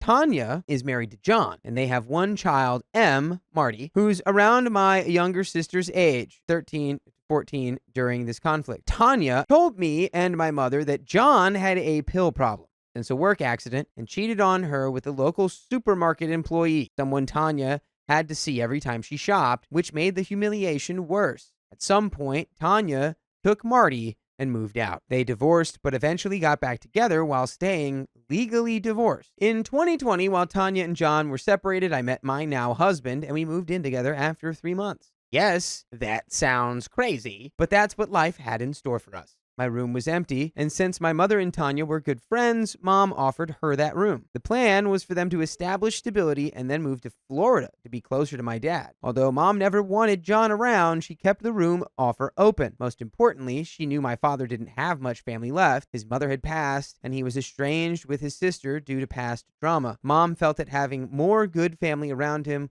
would make her eventual loss easier on him. In January 2022, Tanya and John moved into my old room. They brought more than initially agreed upon, like a huge hyper-untrained poodle and 2 foster children they'd been working with a lawyer to relocate. The kids, like many foster children, came with issues, but we made it work. It is a 3-bedroom, 2-bath, double-wide trailer. The adults shared a room, my sister shared hers with Marty, and the 2 foster girls had bunk beds in the living room. Only the primary bathroom had a shower, so everyone had to go through my parents' bedroom. My sister and I had a clawfoot tub bathroom, my mother's dream setup for soaking. Each bedroom had a window unit, and common areas had a poorly functioning central AC. Mom would keep bedroom doors closed during the day to help cool the house. Then everyone could close their doors at night. My mother passed away that June in 2022. The same month, my now husband proposed. He had asked her permission months prior, and I found out I was pregnant. My sister stayed with me that summer for comfort and space. When she returned home, there was constant bickering. Tanya complained my sister wasn't respectful, and honestly, sometimes she wasn't, but she was a young teenager who'd lost her mom and didn't even have her own space anymore. Tanya would complain about my sister keeping her door closed while she cooked dinner. I tried to stay out of it, understanding both sides. My father worked 4 a.m. to 5 p.m. driving trucks locally. John worked through a family connection, and Tanya worked remotely. She had asked to upgrade the internet and discussed taking over cable and internet payments with my mother before she passed, since John liked cable. She was given account permissions to pay bills. She took over power, cable, and internet, no rent required. She also bought food with her benefits, though that was unexpected. She maintained these bills while Mom was alive, but stopped paying them without telling anyone, and they piled up. We gotta tell people when we stop paying the bills when we're living with other people. That's an important thing. Kind of super important. Yeah. That's how you get to live somewhere. You gotta pay the bills You or gotta this pay stuff for it. turns off. 4 months after Mom passed, my father started talking to a woman on a dating app my mother had set up for him. He was so worried about what people thought that he asked my permission, which I thought was wild. He's my dad, but I'm 30 and moved out and engaged. He only needed permission if he brought someone around my sister and from her, not me. I messaged the woman's daughter, who's my age, and she said they were just talking. Lots of calls and texts, but they hadn't even met in person yet. Both had lost spouses, so I was happy for them. But somehow, rumors started that he was leaving my sister with Tanya to go see this woman when he was actually just riding motorcycles with my Uncle Barry. A blow up happened when Tanya told my grandmother and sister he was effing another woman. After this, Tanya and John decided to move by December. I was honestly happy. My sister needed the space, and my father needed the peace. In November of 2022, before Thanksgiving, the power and internet were behind. I asked them to make payment arrangements, and Tanya sent me a screenshot showing she had. The day after Thanksgiving, I went into early labor. Wow! My gosh. It did not stop for you at all of 2022. Yeah, this whole story is like just, and this happened, and this happened, and this happened. I need a breather. This family was in a hurricane that year. Yeah. My phone was being blown up by automatic calls from utility companies. I was busy and didn't want to worry my father, so I texted him to have Tanya call about the arrangements. He said, okay. A few weeks later, Dad called because the power was out. I logged in to check and saw $1,100 due with a $580 minimum to restore service. When I called about the arrangement, they said my phone number on the account had been changed, so I hadn't been getting calls for months. The payment arrangement I'd received a screenshot of had been made and then canceled. Thinking something had happened, I called to suggest a payday advance place to get power restored. I would never do that. Don't ever do that. $580 worth of assets you have to sell, if at all possible. Yeah. Payday advance loans have interest rates of like 1,300% sometimes. Oh, like wow. It's an insane amount. Wow. I mean, that's a very predatory loan rate. Yeah. They're not all that bad. Yeah. But if you go to the wrong place, good luck paying that loan off. Yikes, dude. Yeah, to avoid that, you just gotta change your sleep schedule, wake up with the sun, go to sleep with it. Invest in a few flashlights. That's cheaper than the $1,300, whatever interest rate. Cold showers. Yep. Hopefully there's a river nearby. We can just start homesteading, go back to the olden days. Yeah. Before you take a payday advance loan. So my calls then went to voicemail. When I called Marty's phone, John answered, said hey, then hung up and blocked me. They moved out that month to live with Tanya's mother. I found out from family that she'd literally said they never intended to pay any of it. $1,100 for power, $970 for internet. They'd also broken the air conditioner, the washer, and oven during their stay. In my grief from losing my mother, I was angry. I texted her that it was messed up and she'd taken advantage of my father, left the house damaged, and never paid what she agreed to. And her foster children had stolen from us. The meanest thing I said was about how I was at the hospital and getting calls about bills she'd sent fake screenshots about. She knew she was lying and still spread rumors about my father to my sister and grandmother. For that, I told her I wish her the worst. She replied with vicious words before blocking me. My father ended up in bankruptcy trying to catch up financially after my mother's passing. Here's her final text, unchanged. First of all, we kissed butt down there for far too long. We bought over $3,000 worth of groceries while we were there, and we did all the cooking and cleaning while your sister and father sat on their butts and acted like we were their slaves, all while your sister was nothing but a disrespectful effing brat. Your mother, who, by the way, if she was still alive, would probably disown you all for everything that has happened, all the way down to not honoring her last wishes and blowing money hand over fist instead of spending the money the way she wanted it spent. She told us when we came there that she wanted us to save money to find a place to live after 6 months, and we, out of the kindness of our hearts, said that we would cover the lights, water, and cable. The entire time we were paying those, we never had any money to save after that groceries, while your father and sister chose to go out to eat every day and had a great big time. While we were paying all that, what we paid in groceries and the slave work that we did, you're living somewhere not paying rent. You're not paying rent to live somewhere. I'm done supporting them. Do not dial my number, Jonathan's number, or my number ever again. No wonder there's no family that wants anything to do with you all. I don't owe any of you anything. You need to also tell your father to not dial my daughter's number ever again. I am done with you people. Bunch of lazy expects everyone to wait on using trashy efforts. Don't reach out to us again. Oh, and F you. By the way, we would never say anything like that to you if you went and listened to full episodes with stories like this one on your favorite podcast platform, whether it's Spotify, iHeartRadio, or Apple Podcasts, wherever you listen. Just search OK Storytime. For the record, my mother's wishes were honored. I used the life insurance to pay bills in advance and put the rest in my sister's account. Tanya never cleaned, by the way. She made her foster children do it. She cooked like she was feeding 20 people while my father thanked her profusely and suggested smaller portions. And those handful of dinners my dad and sister went to, that's rich coming from someone who used to take Marty to get food and make her eat in the car so the foster kids wouldn't know about it. I'm still bitter. I still hate her. This feels like letting go. Yeah, I think go to, if you can find a resource to, have therapy to talk about this, would probably be really beneficial. That'd but be great. the first step of letting go is probably letting it all out. Oh, So for sure. my brother-in-law cut off his family and it's being blamed on me. Snip, snip, you're out of there. Hey, I didn't do the snipping. I didn't do it. This is some family drama concerning my in-laws. For context, I, female 35, have been with my husband, Harry, male 39, for 11 years, married for 4. Harry has 3 half-siblings, Sally, female 44, Roger, male 46, and Kyle, male 49. They have the same mom, but Harry has a different dad. This is just for context, as my husband has never been treated any differently and has always been introduced as their brother. By the way, this comes from user ThrowThatStuff689 directly from the r/OK Storytime subreddit. And if you want to submit your stories, submit them there. So now I am luckier than most that on the whole, my in-laws are great. Sally has become like the sister I never had, and we're basically BFFs, joined at the hip. She was my maid of honor at my wedding. I've always gotten along with the brothers and my father-in-law. Unfortunately, they lost their mom before me and Harry met, and I think this has made them closer. Sally has always acted like a mother hen to all of the brothers, despite 2 of them being older.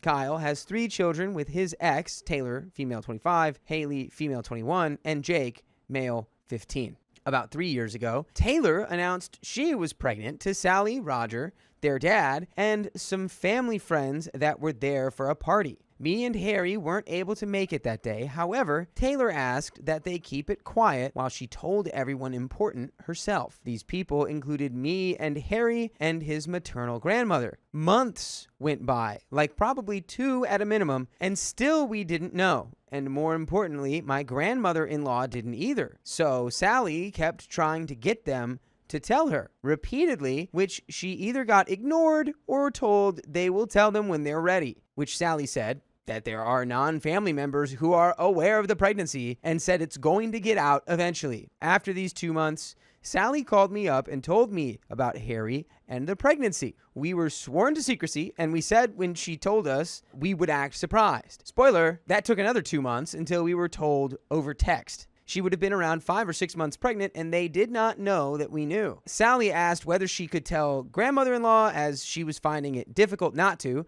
because she basically sees her every single day as they live close by. And even though grandmother-in-law is mostly independent, Sally does help her out and go grocery shopping and do other errands for her. They are extremely close, and she felt bad for not telling her something as big as her first great-great-grandchild. I said maybe leave it a few more weeks and also ask Kyle and Taylor when they're planning to tell her, as it's becoming difficult for you and is putting you in an impossible position. She did just that and got crickets in return. Another piece of context around Kyle: he is absolutely terrible with money. He earns more than anyone else does in the family, but is always constantly asking to borrow money. His dad has helped him numerous times to pay off debt, as he's racked up credit card debt to the point where he didn't have the income to pay it off. Kyle is a nice guy and pleasant to talk to, but we often don't hear from him until he wants something. Gotta love those types of people.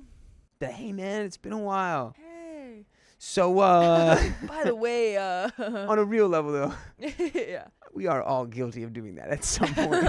Sure. But it's when you do it every time. Every single time. And there's no like genuine, because if you do it enough, it's like, okay, you don't even care about me. Well, you might, but from what you've shown me, it doesn't seem like it. Yeah. So like Kyle asking for money or company to go out drinking with him in the bars, although he doesn't ask us for money anymore, because Harry told him no after we met, mostly because I saw that he wasn't paying him back and sending Harry into financial issues, so I gave him the confidence to put his foot down. Sally is a single mom and was constantly bailing Kyle out financially and never being paid back. But then he would go in designer expensive clothing or buy a new car, that sort of thing. Yeah, when someone is doing that and you don't hold them accountable, you are part of the problem. Yeah, it's like giving your dog food every time it begs. They're never going to leave you alone every time you have food. Yeah. And then train your humans. You're like, I'm so sorry. I don't know why my dog does this. Yeah. Yeah, you do. Yeah. Anyway, eventually Sally decided she was just going to tell grandmother-in-law about the baby, thinking at this point it'd been 3 months since everyone was told at the party. Now, Kyle had remarried to Jess, female 45, about a year before this happened. When Jess was struggling mentally, Kyle asked Sally to take her on walks and talk so she had a shoulder to cry on or talk to and also get out of the house. During one of those walks, they were talking about baby stuff, and Sally took this opportunity to ask when they were going to tell grandmother-in-law. It had been 4 months since the party at this point, and Taylor was around 7 months pregnant. Wow. Jess wasn't sure and said that they need to hurry up or else she's going to find out from someone else. Sally felt bad and admitted that she told grandmother-in-law because she couldn't keep this a secret, as it was too difficult. Jess promised not to tell anyone and agreed it had been too long. Jess must have gone home and almost immediately told Kyle, which was then passed to Taylor. Sally got a message from both of them, telling her she was a, quote, horrible person, and how she's taken the joy of telling grandmother-in-law, how it wasn't her news to share, etc., etc. Sally defended herself, saying if 4 months wasn't long enough to tell grandmother-in-law, then they shouldn't have told anyone until they were ready to tell everyone. This is true. I feel like you have no leg to stand on being like, how dare you? It's like, at this point, I mean, 7 months is super premature, but it's like, you could just have the baby. Yeah. Theoretically. Because obviously, you want to wait at least like a month or two when you first find out you're pregnant so that, just in case anything bad happens. Yeah. But 7 months in, dude, you're locked in. You're like pretty good there. So I don't know why they wouldn't tell the grandma. And were you trying to make it an extra surprise? Like, yeah. It's going to probably be a surprise no matter when you tell her. For sure, yeah. Maybe they don't have a good relationship. Maybe it's complicated there. That would be the only thing that makes sense, but we haven't heard anything about that. But it doesn't. Maybe they're keeping that. The fact that they said you took the joy out of telling it kind of makes me feel like that's not the case. Yeah. So why would you wait so long? That's so weird. So this bickering went on for weeks. Sally eventually decided she was going no contact with them and blocked those that hadn't already blocked her. Sally hasn't spoken to any of them since. Every now and again, though, Roger and her dad try to encourage her to mend things, which she feels bad about.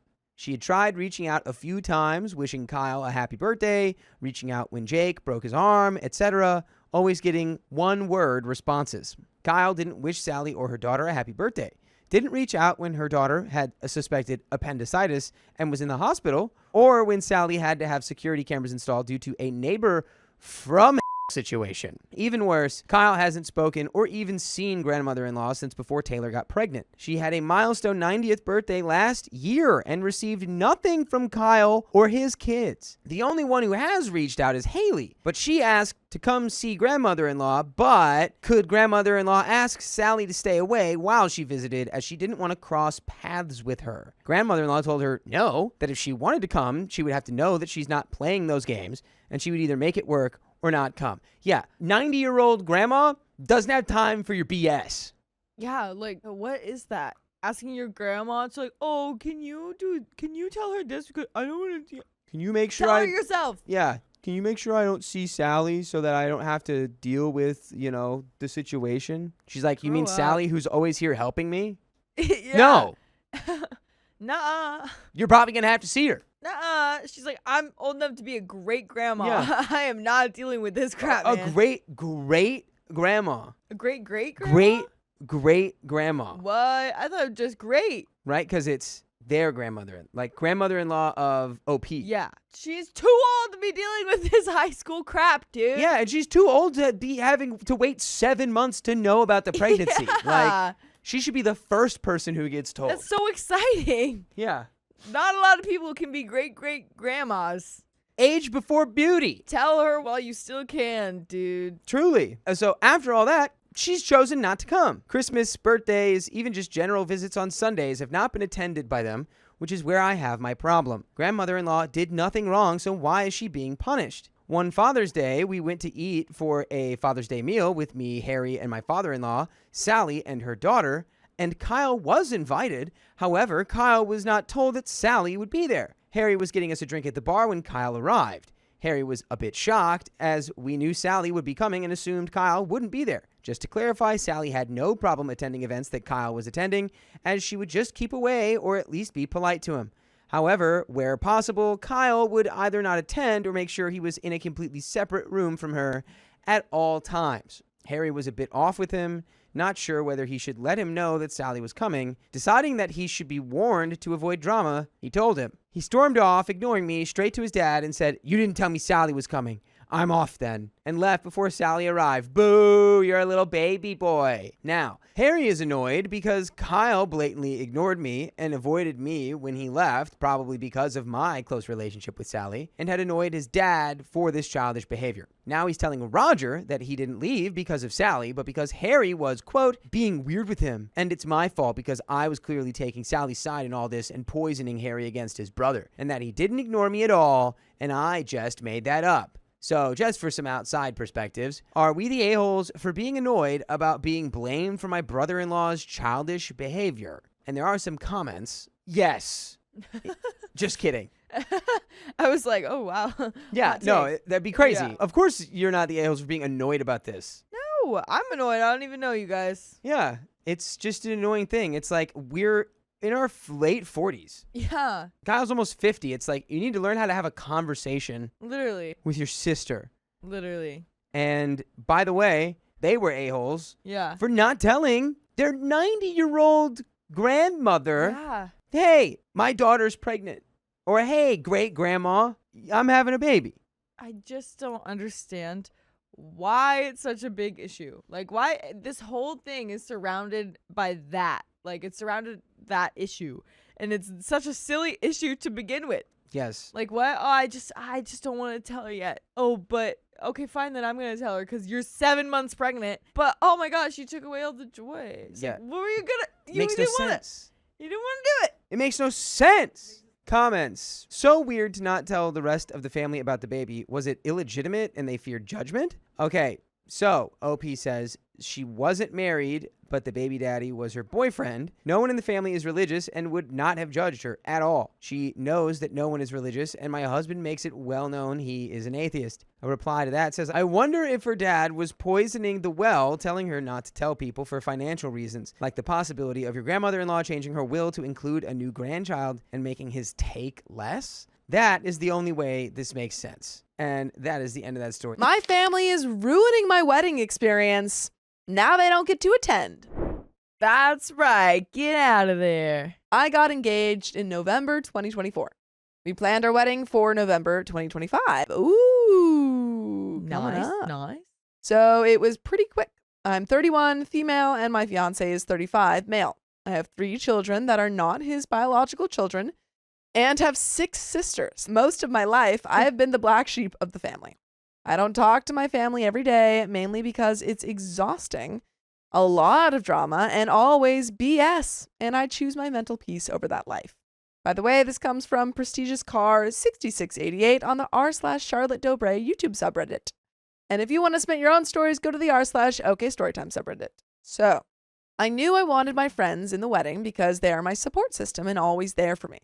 I planned on asking 2 of my sisters out of the 6, one being too young for my wedding party, the other 2 I'm not very close with, and my other one passed away 2 years ago. Oh. Wow. So let's start with the sisters I was putting in. Let's call them Beth and Tina. Beth and me are 11 months apart, have always been close, but always fought a lot.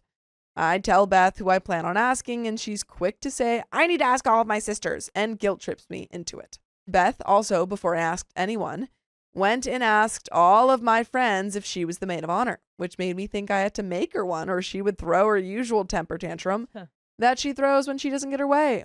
So now Beth is my maid of honor, My friends are my bridesmaids and Tina. Well, I ask, let's call them Lisa and Sue, my other 2 sisters.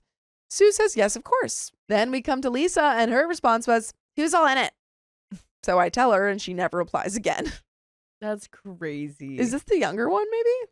Maybe that was the younger one. Maybe, but that's Still just, crazy response. So that's literally like, and being invited to a party and being like, who's going? But Who's like, going? Is it who's someone gonna cool? be in your bridal party? Like, Not you, I guess. Yeah. So whatever. She's not in it. My fiance asks his 5 friends, my little brother, and Beth's father of her kids, who I'm pretty close with. 4 months into planning the wedding, my sisters, mom, and dad haven't asked me absolutely anything about the wedding. But Beth and Tina have. I went dress shopping. My sister Beth showed up and my friends. This is where it gets messy. I ordered my save the dates, sent money for the stamps, and Beth sent them out for me. Everything good there. Month 6, I order my invitations. Again, I give them to Beth to send out. I feel like Beth didn't send these out. that's where I feel like this is going. There's around 60 to 70 invitations that cost around $300. Give them to Beth, and this time forgot to send her the money for stamps. She never asked for it, so it just slipped my mind with everything else I was doing and being in busy season at work. So I was working 7 days a week. Oof.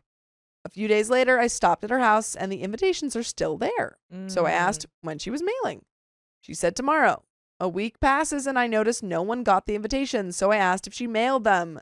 She said yes. Another week passes, and still no one has got them.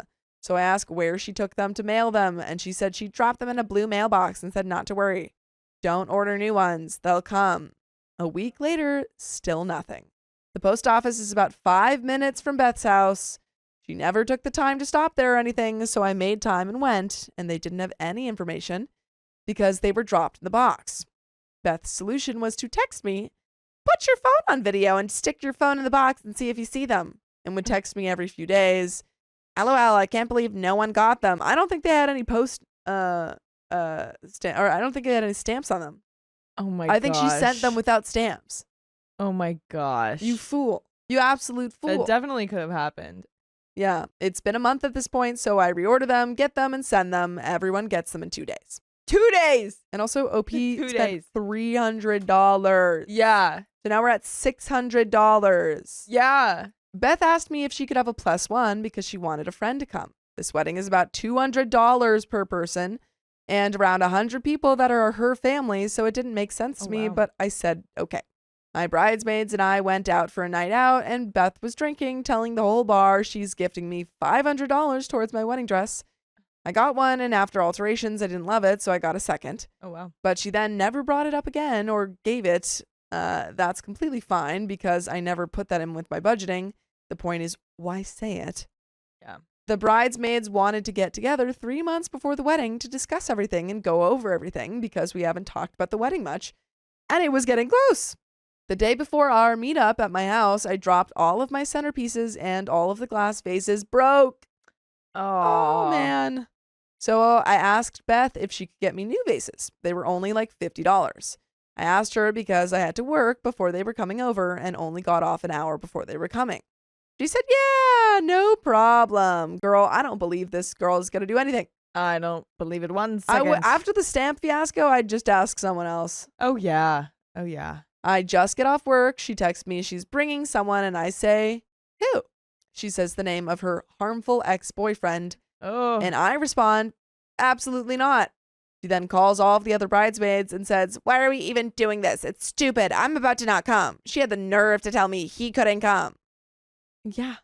What? Because it's her thing. Why are we even doing this? Why are you even in this? A wedding-related thing? Like, it's because there's also, going to be I a thought wedding. Beth was married. A bridesmaid replied, we were going over to talk about the wedding. It's not about you or him. And are you still getting the vases? She said, no, I'm not doing anything for her. She isn't making me pay for everything. What have you paid for? I had all intentions of sending her the money for this. She did come, and the whole time she was there, she didn't speak a word.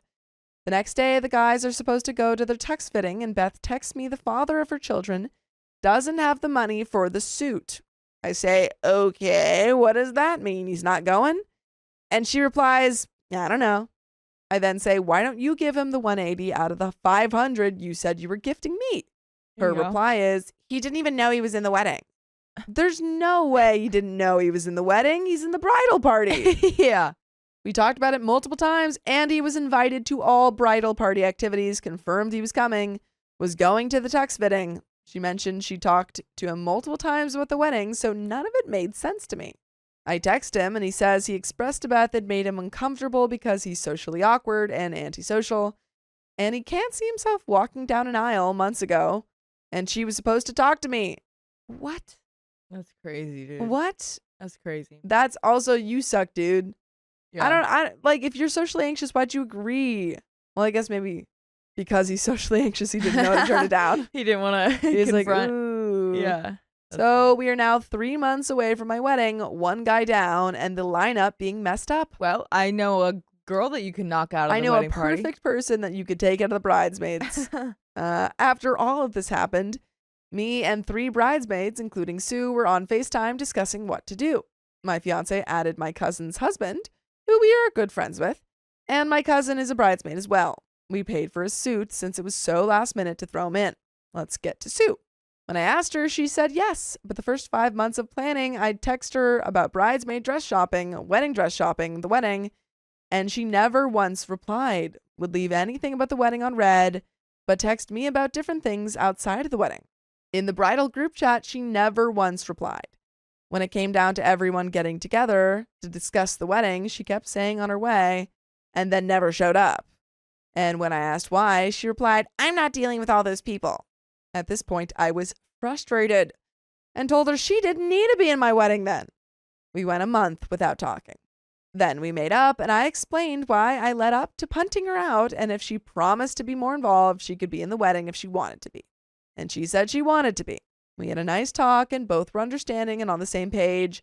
So I thought, Oh, this woman is no. exhausting. Yeah. Your sister is making way too much trouble. Sorry. Ugh. I put her back in the group chat, and she once again never responded, to the point that the other bridesmaids reached out to me with concerns because they were trying to plan a bachelorette party and bridal shower and needed to know if she was contributing or even coming. She texted me and asked me to sit her boyfriend at my father's table since she was in the wedding. Are you? Are you in the wedding? We haven't heard back from you. And even if you are, like, you're not the wedding planner. Nope. You're just gonna go stand there and then like plan the bachelorette party. That's all. Texted me about finding a new guy and not to let it stress me out. A week after finding a new guy for the lineup and everything, my cousin reaches out to her and asks if she's contributing, etc. And she said, I don't know what I'm doing. My cousin says, what do you mean? And she says, I returned my dress. I don't know if it'll be here in time. And I don't want to keep getting punted out, so I might not be in it. Dude, like, you're not I in might it. not go. Like, I don't know. I might just like be feeling weird that day. I'll have to see Yeah. what I'm doing. I might, like, I don't know, get my nails done or something. Yeah. We'll see. Like, no. You're not in it anymore. You're done. If you're unsure, you're just not in it. And then it's great because we don't have your crazy butt in the wedding, and then we also aren't uneven in the lineup anymore. Perfect. Works out. My cousin replies, if that's the case, you need to tell her immediately. And she said, I don't know what I'm doing. I'll tell her later on. And my cousin said, if you don't want to tell her, I will. But she literally fixed this issue a week ago, and she needs to know because her wedding is 3 months away. She didn't tell me, so my cousin did. And I texted her and said, do we need to talk about something? She replies, I'm just worried my dress won't be here 3 months from now? You think that your dress is not going to come within 3 months? So I told her I'd call and check, and I did, and they said it will be. I tell her and explain why I punted her out in the first place once again, and told her I thought we had a good talk before and we were both on the same page. And tell her this is the last time I'm going to ask if she's being in it or not, and if she couldn't be, that was fine. It was completely up to her. A day goes by, no reply. But she was texting my cousin the whole time. Then she finally replies, yes. My cousin then asks her about contributing because she had to book something ASAP. And she replies, I'm waiting to see if my dress is going to come in time. You freaking liar. Yeah. You know it is. It's such a terrible excuse to like put your claws into and hang on. Literally. Like, come up with something better. Come on. I then text her again to reassure her I talked to them and it will arrive in time. She leaves me on red, and it's been a day, so I don't have an update on that. But I have an update on you guys being able to listen to full episodes of stories just like this. Just go to Spotify, Apple Podcasts, or iHeartRadio and search Poke Storytime. Oh. But there is a little bit left to this story. Any final thoughts on what to do with this terrible sister Beth? Get her out of there. Yeah, I just wouldn't have her in the wedding.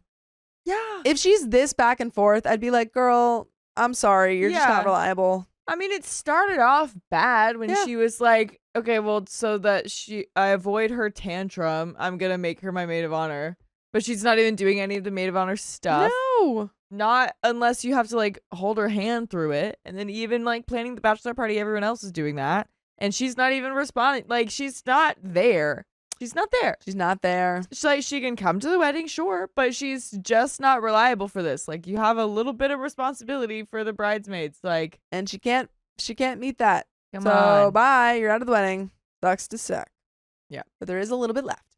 Let's get to Dad. Him and Mom split up when I was young. He got remarried. She was never a fan of me, and I was never a fan of her. I was a 12-year-old little girl who wanted my parents together. She never got over it.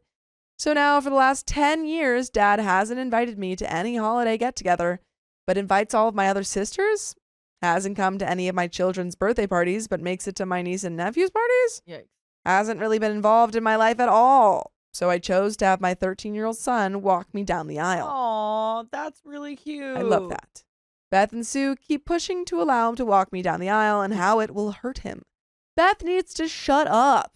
Yeah, but I don't. they never put into consideration how it hurt me and my kids to basically be shunned from all holidays and family gatherings because they were invited and didn't know how it felt.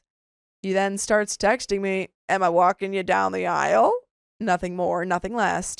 Just is he doing it? At this point, I'm so fed up and feel like my wedding's a huge mind game for them to mess with me, and they're ruining the experience for me. So am I the a-hole for wanting to remove most of my immediate family from my wedding? I don't think... okay, I think that you should remove them all from your wedding party. I don't think that they should have any involvement in the actual, like, you know, anything that's going on with the wedding. But I don't know if you should... I don't know if you have to uninvite them from the wedding itself. Yeah, I mean, if the dad was already like not invited, then, yeah, like, then sure. You keep him uninvited. I don't think that's a problem. Yeah. But yeah, I Your agree. sisters. Yeah, you wouldn't be the a-hole for kicking them out of your wedding party for sure. I agree. I think do that because that. They're useless. Yeah, but yeah, I mean, like there are some people. Yeah, you probably could keep in your wedding if you don't want to. I mean, it's completely up to you. Yeah. It just seems like most of the problems are coming from them not fulfilling the duties and responsibilities that you ask them to do. But if you just don't have any of those, then yeah, I feel like some of those problems will go away. They might be good. Yeah. But folks, that's the end of that story. Wow. So if you love us, make sure to subscribe. We love you And see you tomorrow.